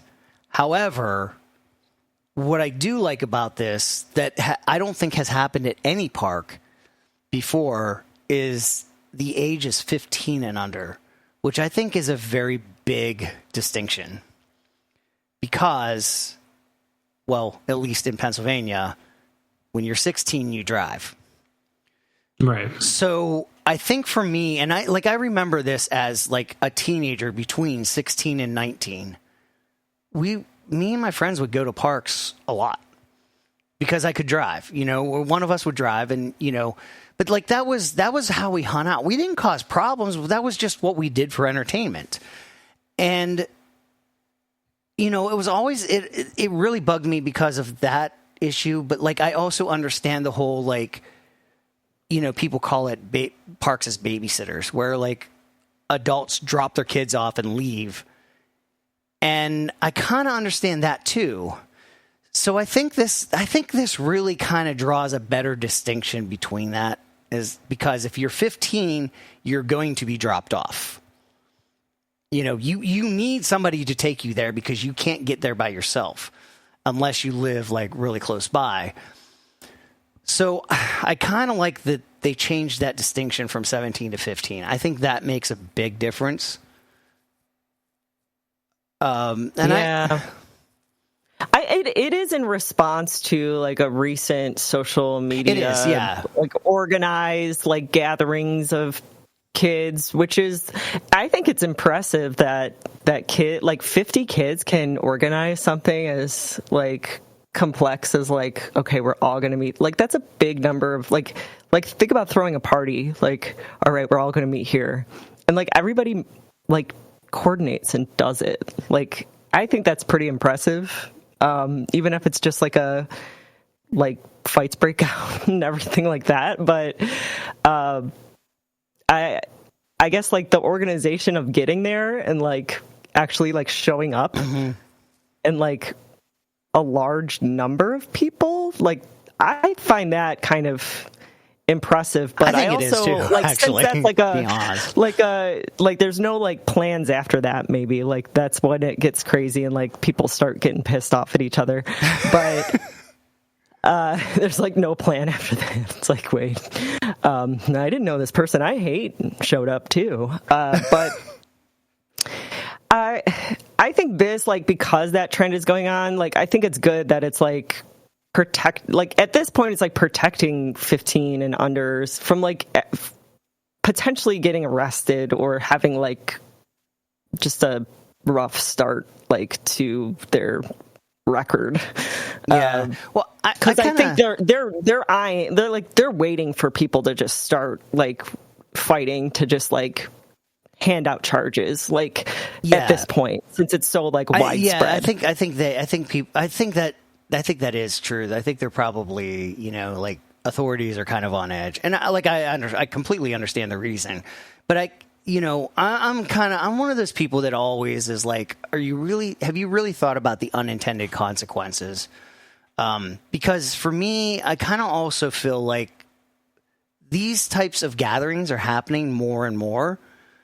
And I almost kind of feel like they didn't really happen until parks started this stuff. So in a sense, it almost kind of feels like a protest in a sense, where like the more you start banning, the more kids are going to be like, yeah, well, we'll show you. And so like I think there's an element of that too, where like when you start banning stuff like this, you kind of poke the bear a little bit. So, that's another thing that I think is happening, where it's just like you want to get all authoritative and control everything, but like whenever you get too controlling, there's pushback, and that, the more controlling you try to be, the more pushback there is. There's not even many places to gather either, and it's like a post-COVID like response of like lack of programming in the summer and after school, and like when there's no structure, like they're organized themselves. Like kids will find ways to organize things, and I think that's cool that you're able to organize things like that, but like there's no further purpose, and it gets people in trouble and people hurt and sometimes killed. And I certainly understand this. I'm not like, I want to be clear, I'm not saying like, oh, let the kids go in and fight all they want. Like, but that's maybe it is a response. Maybe it is like, hey, now we have a vengeance against Kennywood because they're super crazy strict. And like, I know Kennywood like had an incident a couple years ago that involved a shooting, so they really clamped down on security there. But like now it's just a continuation. Like, how long is this the new normal for the rest of like the next decade or something? Like all these chaperone policies. It makes me wonder. It's I don't know. It's I completely understand. Like, this is a very fine line, and it's a tough line. And I'm not pointing to Park saying like you're screwing up. I'm just kind of like, I just hope that they're really thinking about like all the possibilities of every action they take. And sometimes I think there's this little element of like knee-jerk reaction, like, oh, we had a fight, let's ban kids. Like and I think the over 21 night that Kennywood had was like a perfect example. Like, they had 2 21 and over nights scheduled. The second didn't happen because the first was a disaster because of all the fights that broke out. There were no teens there, and fights broke out. So you're not taking care of all of the problem here. It's not, it's not the solution that I think some people think it is. I think that's where I'm coming from anyway. So you got a rough clientele, and that's the outfall of it. Yeah, I mean, honestly, Kennywood is in a rougher part of the city. Well, I mean, it's not even technically in the city limits; it's close, but like it's like near. It's like within like an impoverished area of Pittsburgh, and I mean, it's like a lot of parks that are accessible to like cities. I think that it's easy for kids to not even have to be dropped off. Like, you just is true take too. Public transportation. Like, you're not.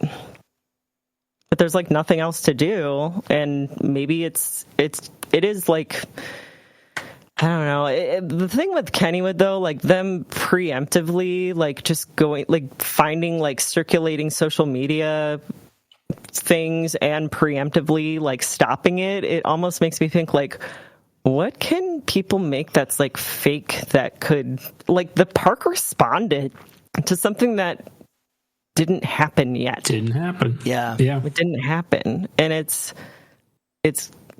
that's what's odd to me too. Like, it's like we found this. Like, we're gonna like shut down because we heard. In my mind, that's people are using AI to make flyers. This is grounds for like virtual terrorism now. It's like the kids are like, we wanted to get together, and that is they're going to have this response. It's like, well, what do we have to say just to get them to shut the park down completely for a day? Yeah. Yep. Exactly. Yeah. All you have to do is use the phrase, they can't stop us. And then it's like, well, we're just not going to open that day. And now you're hurting the bottom line off of something that never happened. And people will make flyers like with AI, and they'll like, you could just make some crazy like visual of I don't know, like a bunch of people surrounding the perimeter of Kennywood. I didn't grab a link, but this kind of happened. There was a quote announcement made from Six Flags that said they were retiring Batman the Ride at Six Flags Great Adventure. Completely false. Okay. It wasn't. This is going to be. It was never. This is the new. Normal. Exactly. And it was like, somebody posted on Reddit. They're like, I just ran across this, and it's like, what? Then again, like maybe law enforcement's like, I know that kid. That kid's he's involved in this, or she's doing this. Like, they probably put that together too. Like, that's local rumors. But yeah, what's to stop people from doing stuff like that? I don't know. Like, they have to up their ability to investigate, maybe. But let's prevent this kind of stuff happening in the first place, not just by like making things more strict. It's a whole society issue. It's a whole social issue. Yeah, it really is. It's more complicated than the park doing anything. Absolutely, really. Absolutely. There's a bigger underlying issue. Yes, 100%. And parks are just stuck in this situation where they have to, they feel like they have to respond, and in some cases they do have to respond. Well, yeah, but and then you respond, and then you go in the wrong direction sometimes when you respond from the knee like that. Yeah, my mindset is like, it's like, go ahead, do it. I don't care. Yeah. And then when they show up and they do it, it's like, and you said you were going to do this. So this is a whole nother set of legal charges now. This is a whole different. Yeah, that's true. That's very true. In legal terms, this is what we call premeditated. Yep. Yeah, very much. Well, we got a little bit of a scare before.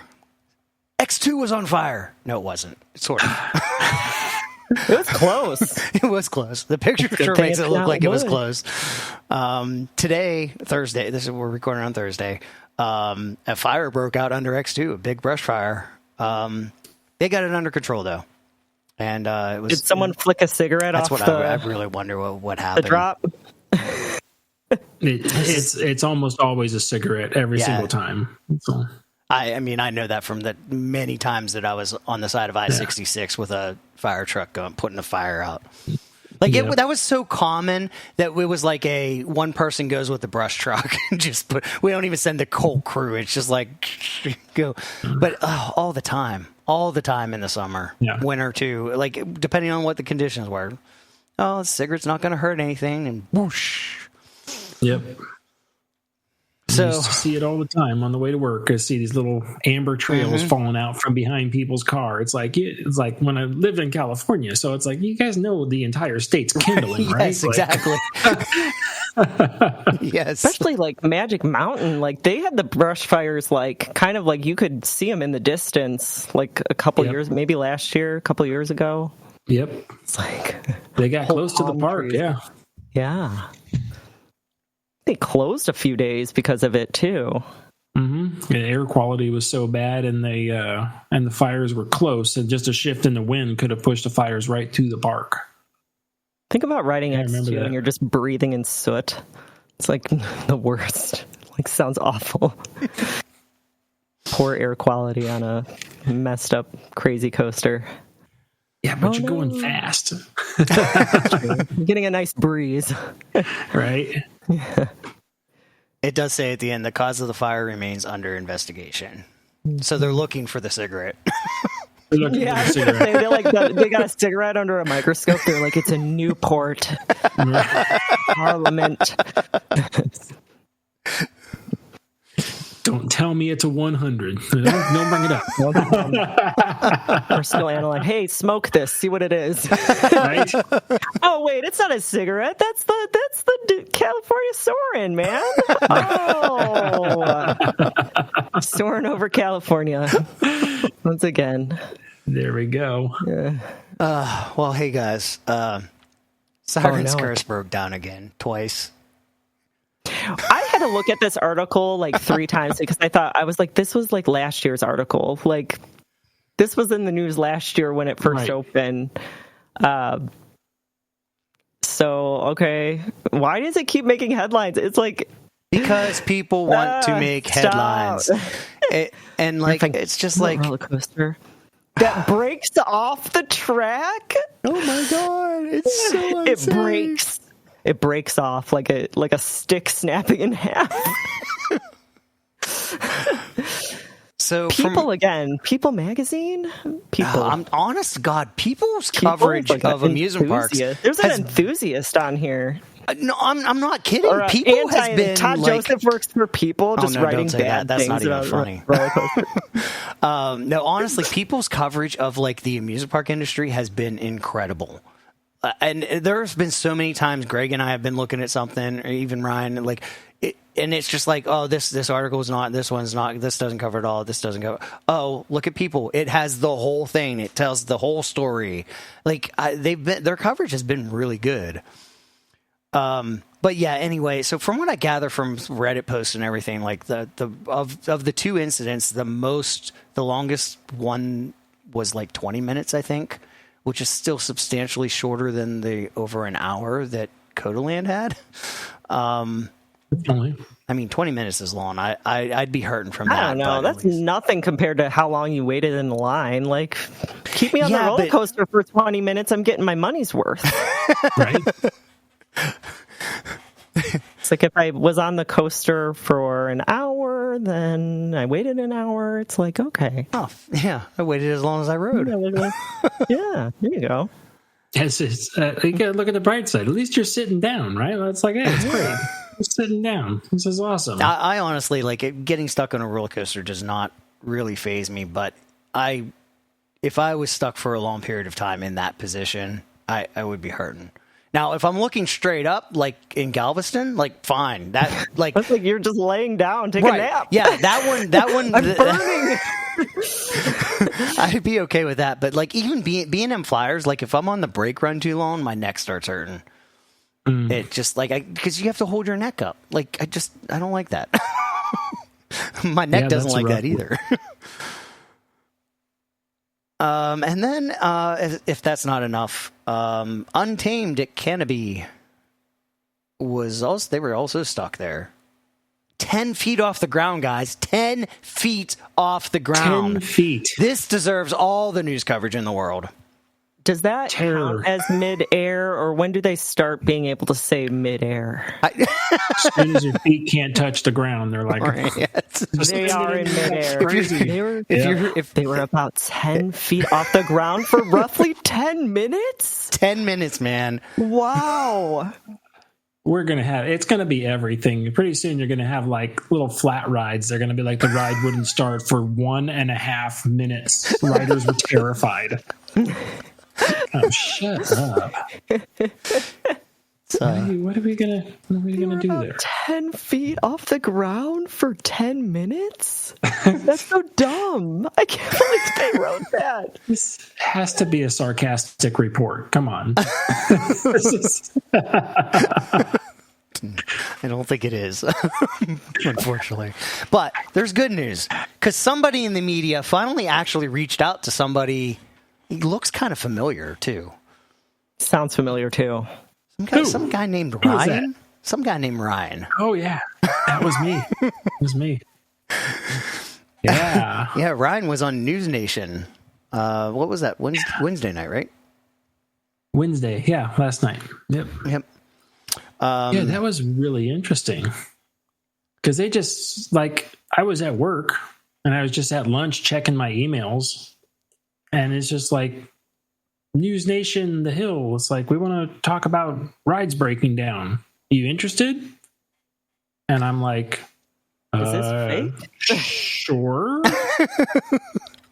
And I'm like, sure, be happy to. And then it's like, okay, we'll see you at 5:40. I'm like, did they prep tonight? you at all for anything? Like, were they like, no. Okay, we're going to talk about this? No, they gave me 2 links to like the basically Siren's Curse breaking down and the shark out there in Galveston. And they basically just wanted to talk about like, hey, we're going to do it. They said it was just going to be a very quick little 5-minute spot. And they're just like, we would just want to ask a couple questions and just get your thoughts. So the coolest thing of the entire, I've never been on live TV before. That was interesting.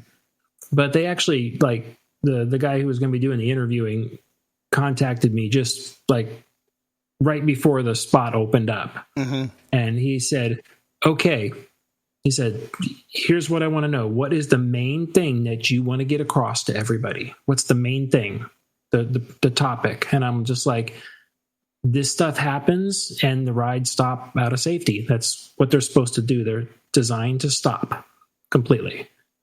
And he's like, that's it. And I'm like, yep, they're safest when they stop. It's like, okay, all right.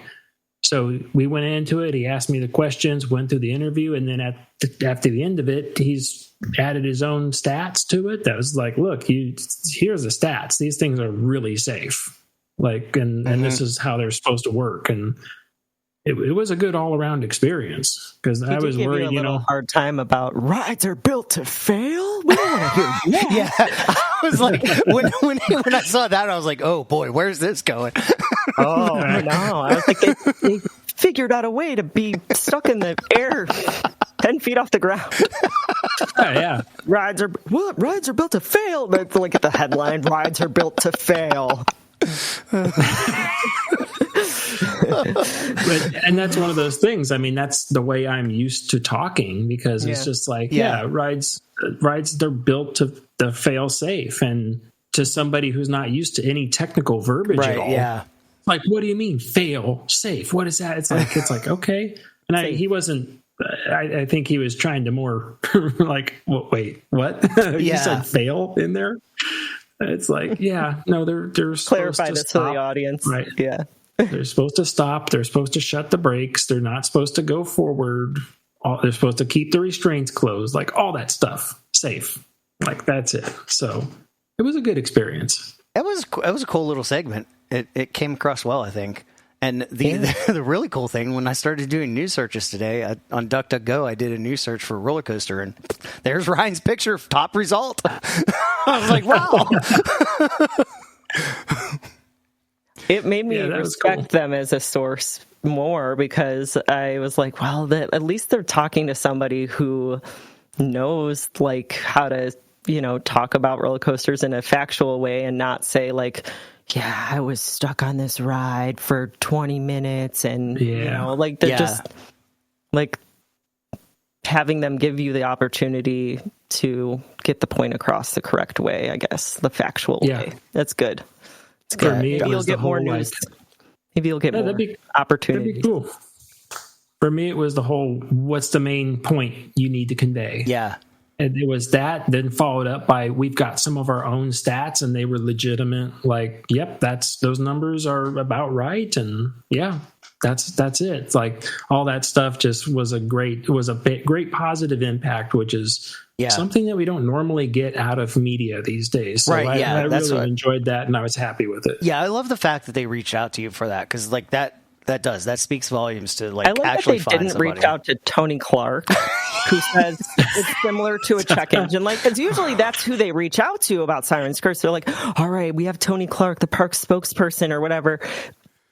They're like, let's hear from the mechanic who's, right. And I told them at the beginning when they contacted me, I was very upfront because, a lot of people have the misconception that I'm still a mechanic working on things right now. And I don't try to sugarcoat that or go around that. It's like, no, I've been out of the industry since 2018. It's pretty much the only reason that I can have a YouTube channel. Yeah, because they won't let people in the park do that normally. So I make sure I put all that up front. Like, I'm not trying to, they think I'm a mechanic or none of that. It's like, nope. I was a mechanic for 14 years. I had to get out of the industry because life changes. And my YouTube channel is a response that I was not ready to get out of the industry. And in a lot of ways, I'm actually closer tied into the industry now than I ever was working for the park. It's quite amazing. Yeah, it's kind of interesting how much like this, like especially the social media thing, like you make a lot of contacts in weird ways sometimes that like I don't think you make them while you're in the park. Because I think everybody just assumes the park's not going to talk about this. We're not even going to bother asking. Like, right. But it's really cool when I get.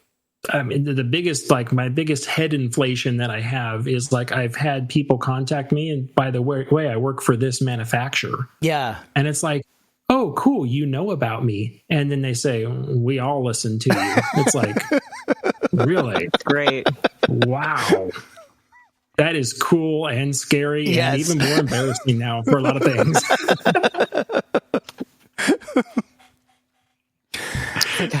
Ignorance is bliss. Don't tell me who's listening.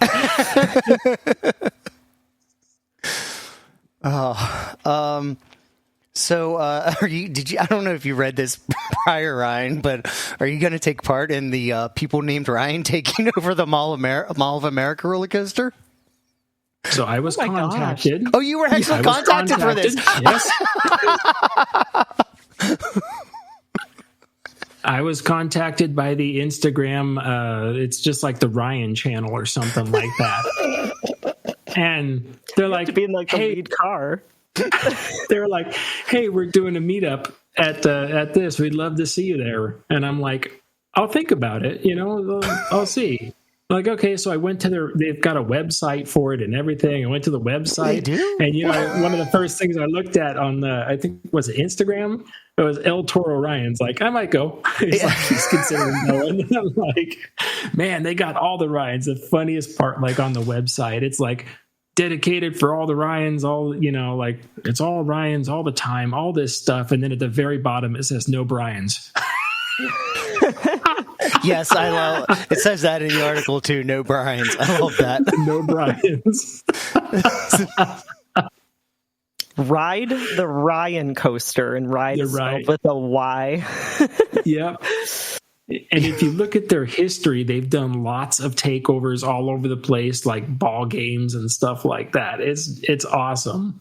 It is just like everything is Ryan based. It's all Ryan everything. I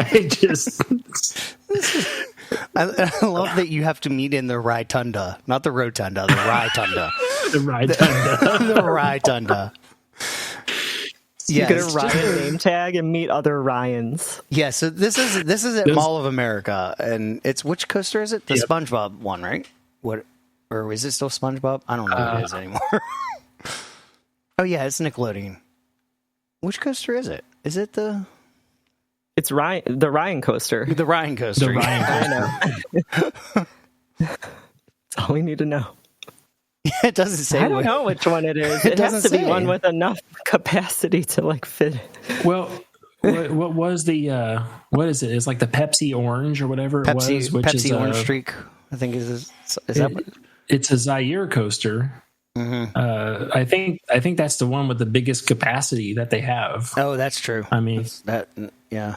That's got the longest trains on it and everything. So if you cram two Ryans side by side for a whole train, I think you could probably get 40 Ryans on there. There's a Ryan parade too. You saw that. Oh, we'd love to see you there. Like they would definitely cover media like on that, and just to see you in a Ryan parade is amazing. Would be amazing. You better if you go, you better take your son to get some footage of all of this. Oh, yeah, it says right there, non-Ryans are welcome to cheer on the Ryans. Exactly. So somebody needs to be there getting some footage for you. It's like the craziest thing. It's so interesting to see, though. It's just like, wow. And this is like a really organized event too. When I was scrolling through the news and I saw this, I was like, what? And then I clicked on it and I was like, no, they're really serious about this. It's awesome. Yep. I was officially contacted by this group and invited to the Ryan meetup. Yes.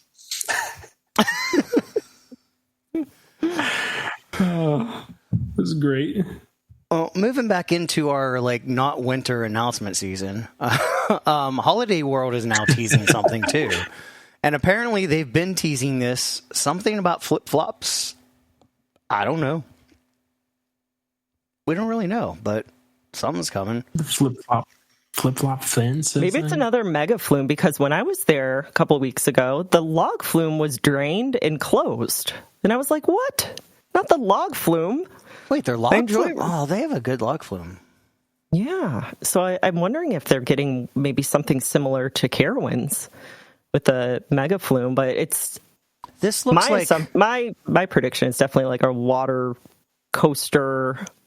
Like it's in the dry park part. It looks like that picture kind of looks like it's where Pilgrim's Plunge used to be. Mm-hmm.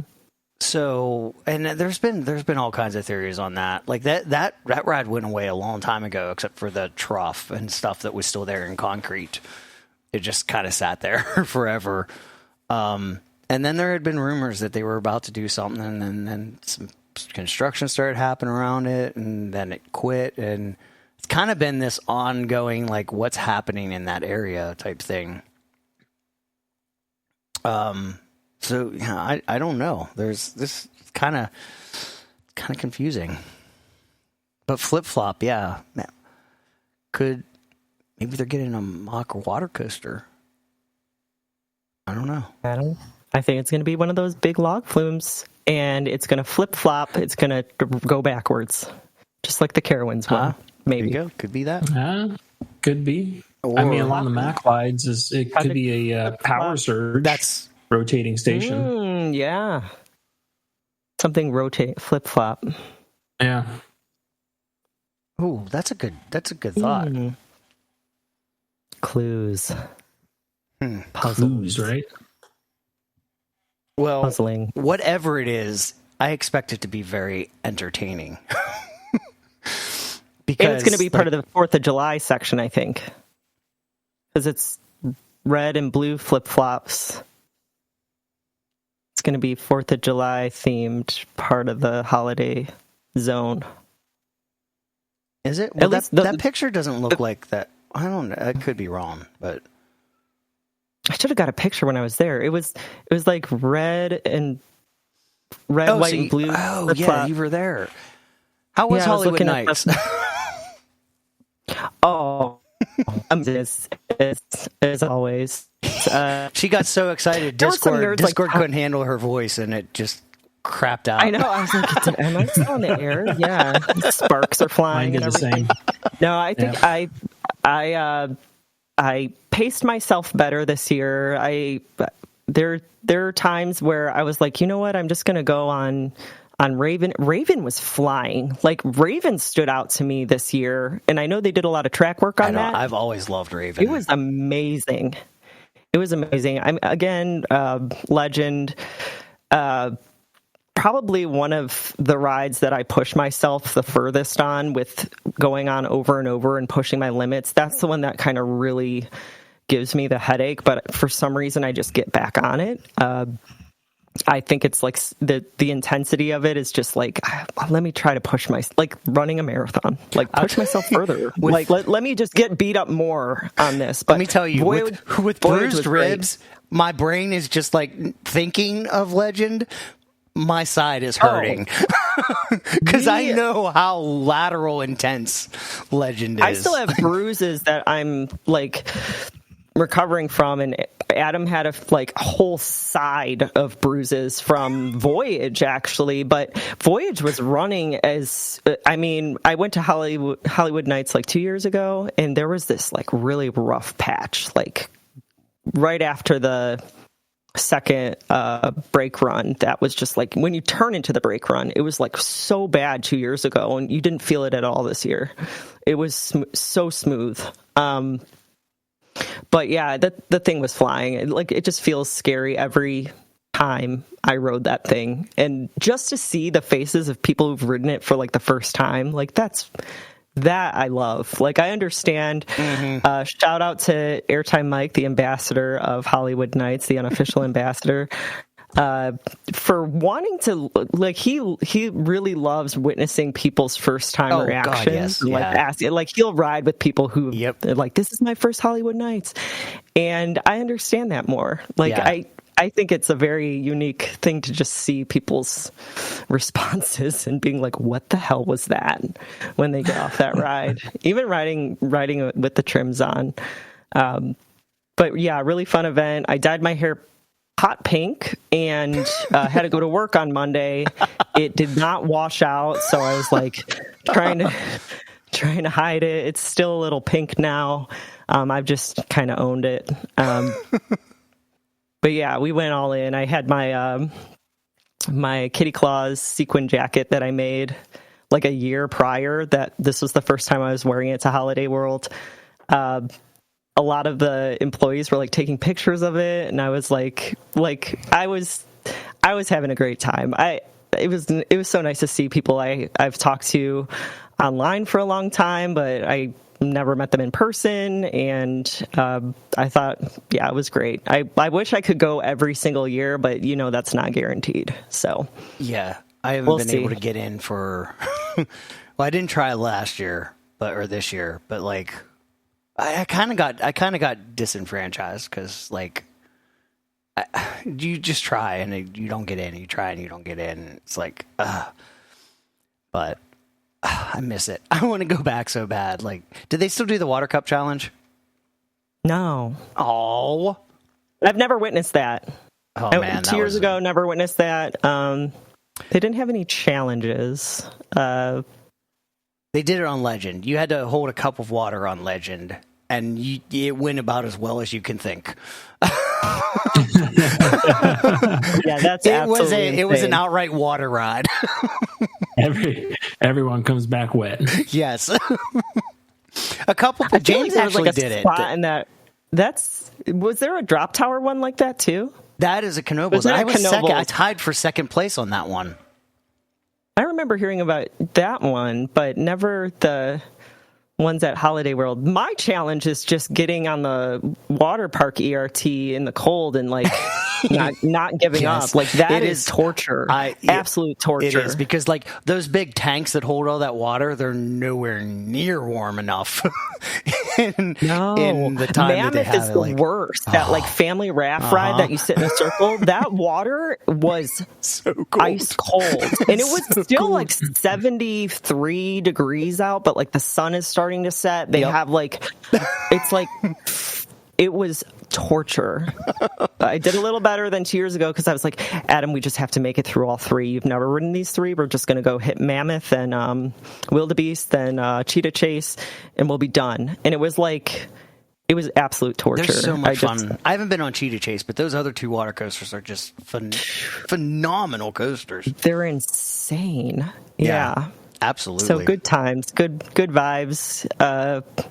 Yeah, hopefully next year. I have my computer technique down to a science. Like I was really dedicated to resetting my router, syncing my clocks to the second with the world's clock, hooking up to the Ethernet cable. Everything was down to a science, and I think still one of us. Have their technical issues kind of been better? Because that's what really got me. There's still a lot of technical issues this year with people getting the notice that said, well, it said get in loser. And then below that, it says, you're going to Hollywood Nights. And a lot of people, I think this is what Adam did, because we were both like trying at the exact same time. I ended up getting them, and he was like, I think I got them, but I clicked out because I thought I lost because it said get in loser. And it misled people. What was the theme? Like a quote from Mean Girls. That's what it was, yeah. So was that the theme this year? Mean Girls? That was the theme. That's why my hair was pink. Okay, so it was got like, it. on Wednesdays we wear pink, and it was like, the theme was really funny, but like it was like, get in, loser, you're going to Hollywood Nights. And I think a lot of people got that page and were like, oh, I didn't get tickets, and they closed out before they entered. Like, I ended up, click the thing. The one year I ended up getting the I got in, I had the message that I got in, and I was waiting in line for the processing page. And then all of a sudden, after it told me like I had to wait there for like a half hour or whatever, it finally it renewed, it went in, and it's like, okay, complete your purchase, and then it broke. And then so I was in, and then their website broke and didn't let me finish processing it. And there was nothing, that was it. It was like tough luck, so nothing you could do. So that's why I kind of got I'm done. This was because that was so I spent 3 hours trying to get tickets and didn't, and it's like, you should know in 10 minutes whether you got the tickets or not. Like if I have to wait in line to process them, okay, I'll wait that, but at least I know I'm getting somewhere. But I don't want to wait. What a letdown. Even waiting in line for tickets is better because you talk to people. Yeah. I don't know. It's like playing a lottery. It's like sometimes you're like, hey, I'm done. I'm done playing the lottery. I'm sick of losing. But it really is worth the effort, though, especially if you have. I mean, I think that was part of it because I had gone 2 or 3 years in a row before it got too big. I had gone when it was smaller. And, it was like, I've been there 3 years in a row, and I lost out. I'm like, I don't feel like doing this. But now I'm in that, it's been so long since I've been to Hollywood Nights. I'm like, I want to go back. I've never been, so I really want to go. You need to try to get tickets. Yeah. It's on my list. I'd love to hear your mechanic perspective on what they're doing to that ride and what they have to deal with after that event is over, because that thing is torn up after that event. I bet it is. Oh, by the way, the ride, it's not a power surge. So. How do you know that? Oh, you know it. He's no, I don't. I don't know burner phone. He's like, no, I'm on my Nokia 6190. Wait, what was that? No. He's like, I got it. I was thinking when we were talking about that earlier, I'm like, Bob's going to get a Nokia 6190. Those are the best phones. There's a lot of times where I'm like, I just want to go back. If it's really mainly email, that's the thing. If I could get email, there's a couple other things that I kind of need, but most of that I can do on whatever. But yeah. I miss the Nokias. I feel like people building these computer decks that look very sort of old school thing. They're more creative looking. They'll take a small monitor and just make a basic keyboard and kind of create their own little computer deck that's kind of aesthetic. It's you could open up a plastic shell, and inside there's a little screen with a glowing keyboard. And there are a lot of little computers like that. And for a long time, I had actually thought about forget the whole phone thing, just do a hotspot account and use a tablet or a computer or something as my phone. I've really debated that at times, but it's there's all these issues where it's the problem is it's my phone, so there's that part of me that's I don't want to go out on a limb and then have my phone break on me when I really need it. So that's why I've kind of always stuck to what's commercially available. But now I'm starting to be you know what? I miss when I was a teenager and when I left the house, nobody could bother me. Right. I really miss those days. Oh, it's called a cyber deck. Yeah. People build these cyber decks. It's they take a old Nintendo DS Lite and they reprogram it so it's just a computer monitor, and it's it looks really science fiction and kind of future, retro future. They'll I know there's a lot of stuff. Kind of like that Teddy Ruxpin that you're trying to build. Yeah. Like, like a little like this is a computer, but it's it's playing on a Teddy Ruxpin. Oh yeah. He's got a screen inside of him or something like that. So many ways to make computers out of all sorts of stuff. Yeah. Ryan just sent the satellite image of the site. That what you're seeing there is actually, I think, the remnants of Pilgrim's Plunge. Is it? It looks pretty. Is that the satellite from like 12 years ago or something? I don't know. I'm just looking at. I see the construction site sitting there, and I'm like, that doesn't look like teardown. That looks like install. That trough looks like it because there used to be a building in the middle of that. I'm not at 100% certain, but it does look like that building in the lower, like the lower part of the screen is new. Here. Okay. I saw that, and just judging by the way the flume walls are constructed out towards the pathway right there, I'm like, that doesn't look like teardown to me. That looks like new stuff. That does look like the work site currently, just by judging like how the fencing is on that pathway. That's like where like the fencing for the construction did butt up against that pathway, unless that fencing's been there since they tore down the old ride. I think the fencing has been there since Pilgrim's Plunge got torn down. No. This is like off to the side but like as you walk up towards Thunderbird, right, Steph? Like on the side of Voyage. Walk down. It's like as you walk down to Thanksgiving. Yeah, like the I think the it's like right before, is like right there. No. It's before that. It's like as you're walking up that hill to go to like the kind of the where 4th of July enters Halloween. Okay, it's then like forget where everything. It is. If that's okay, then this is a different site. Then forget what I said. Yeah, then. it's like I zoomed out a little bit. Yeah, zoomed out a little bit because I honestly don't know what I'm looking. I don't know the park or anything. Yeah, so that's where it is. Oh yeah, this is okay. See where it's like before you enter, underneath Voyage, you go down that kind of hill. If you go to the left, you could go to the water park locker area, or like you could enter the water park through like a little path.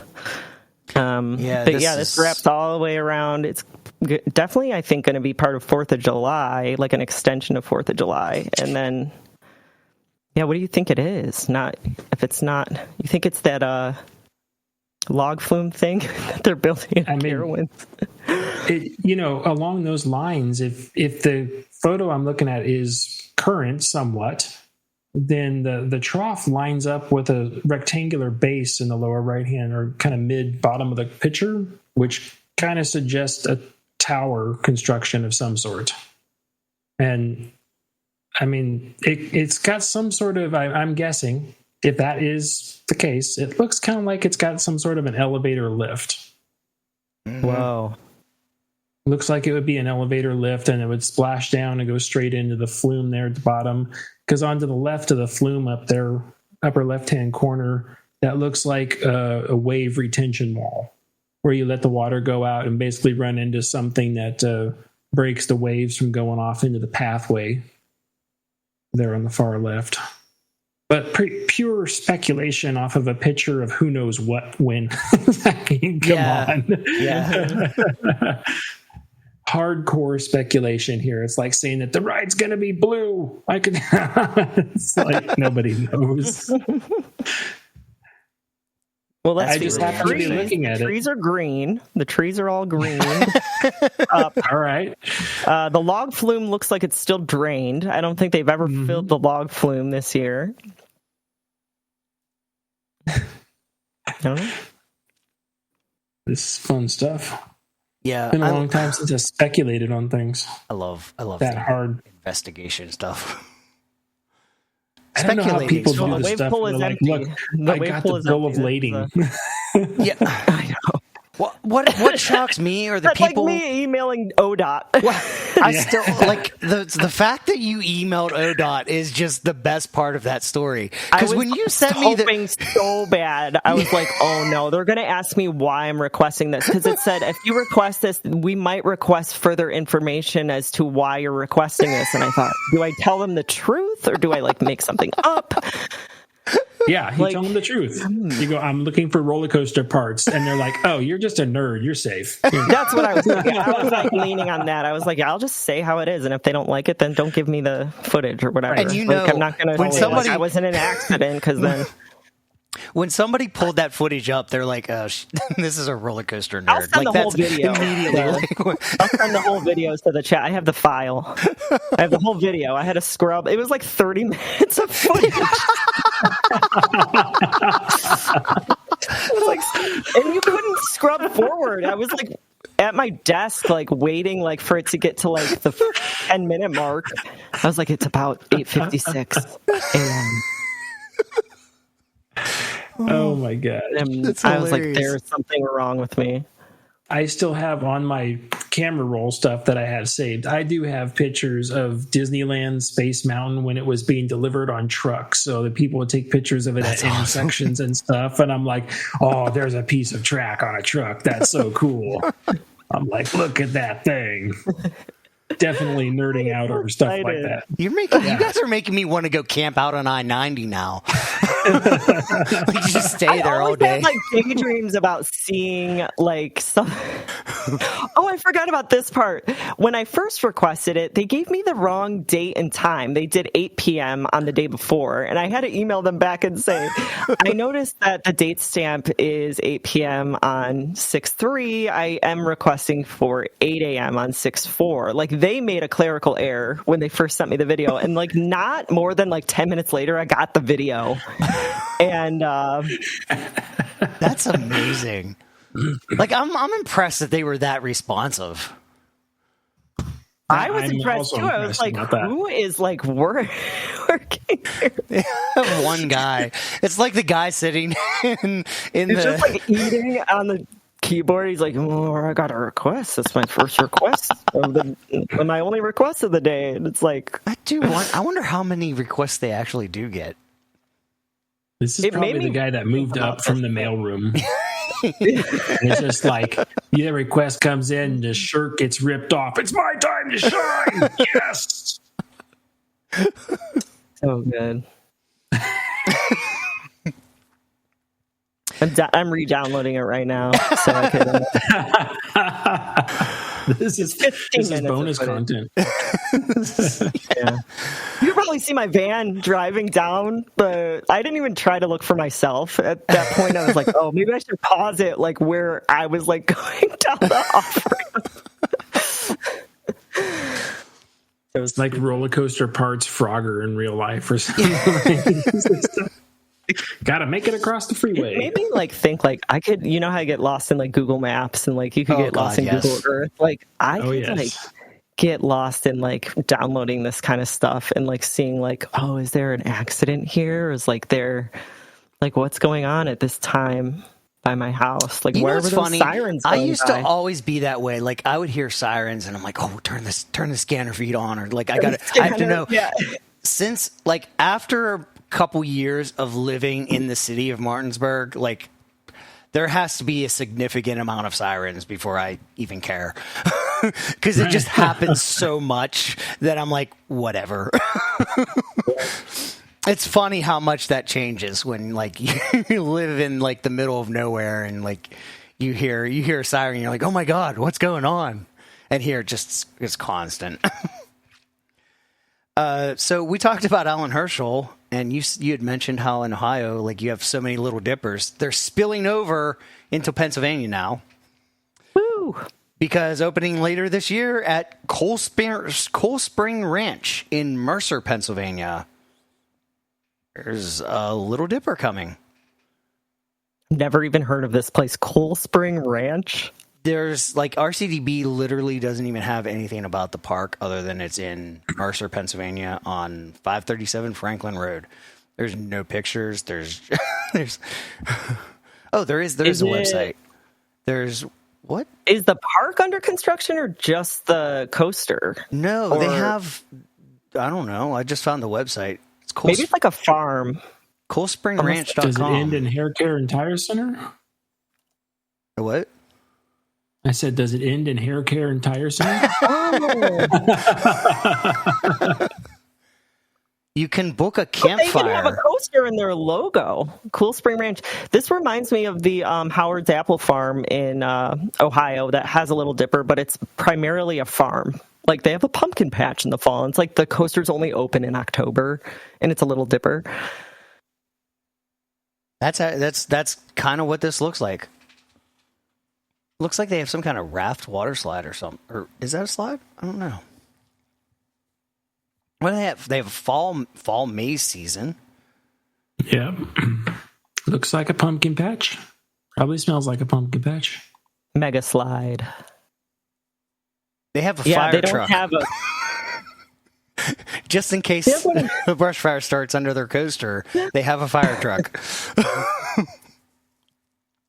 That's awesome that they already put the coaster on the logo, and it's like not even on their list of attractions yet.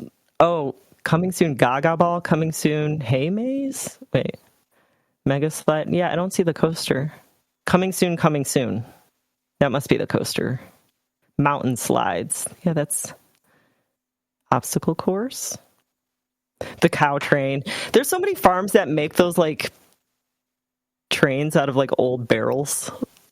Oh, and yeah. Like, drive like a lawnmower around with like a bunch of kids. That's amazing. I remember hay rides. I've not been on a hay ride in forever, but like my family used to do it too. That used to be a really popular thing, and I don't know anywhere that has hay rides anymore. I'm sure they're out there, but yeah, it's like places like these. It's like, okay, kids, like, we'll search for a hayride or haunted hayride. Right. Big thing. They have a schoolhouse. What? So what was this? A traveling Little Dipper at one point? Purchased from Lisco Family Amusements, a traveling show based in Lowellville, Ohio. Oh, it's coming from Ohio. Yeah, it was in a traveling fair. Interesting. I want to book a campfire just because. A campfire? Yeah, they're like, but it doesn't take you anywhere. Like, you click, they're at the top of the page. There's a book a campfire, and you click on it, and it just takes you to the main page of ticketspice.com. Ticketspice.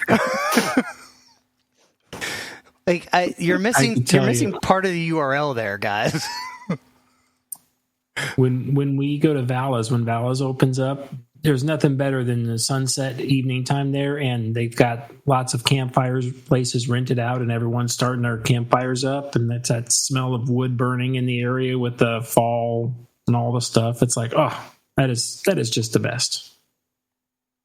I love that sort of stuff. This does, I don't think I've ever been to a place like this, and like I kind of want to go now. It's just, I don't know, it's just cool. Like, I think a lot of it reminds me of like growing up in the country. Yeah. Well, here's our last story and the last bit of big news that I am still shocked that this did not happen like 5 or 10 years ago. But the big giant rusting water attraction at Hershey, it's finally saying goodbye. September 7th this year, Tidal Force will be retired. It's the final countdown.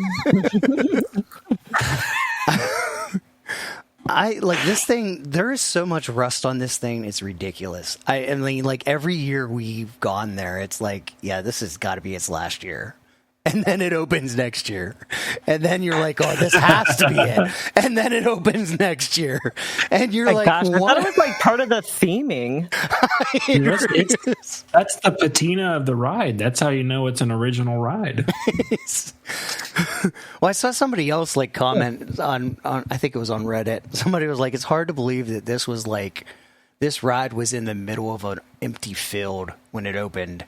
and now it's like in this very congested part of the park. And I actually remember before it was there, it was Wildcat that was in the middle of a field, like literally in the middle of a field. There was nothing else around. There was just like this long pathway down through this field to this giant GCI roller coaster. And like it's just crazy how much Hershey Park has grown.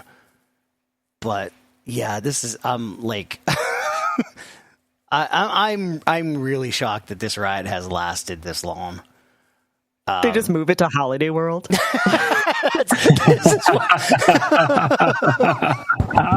Oh my gosh! This is what Holiday World purchased. This is it. It's new to us. They just paint it red, white, and blue.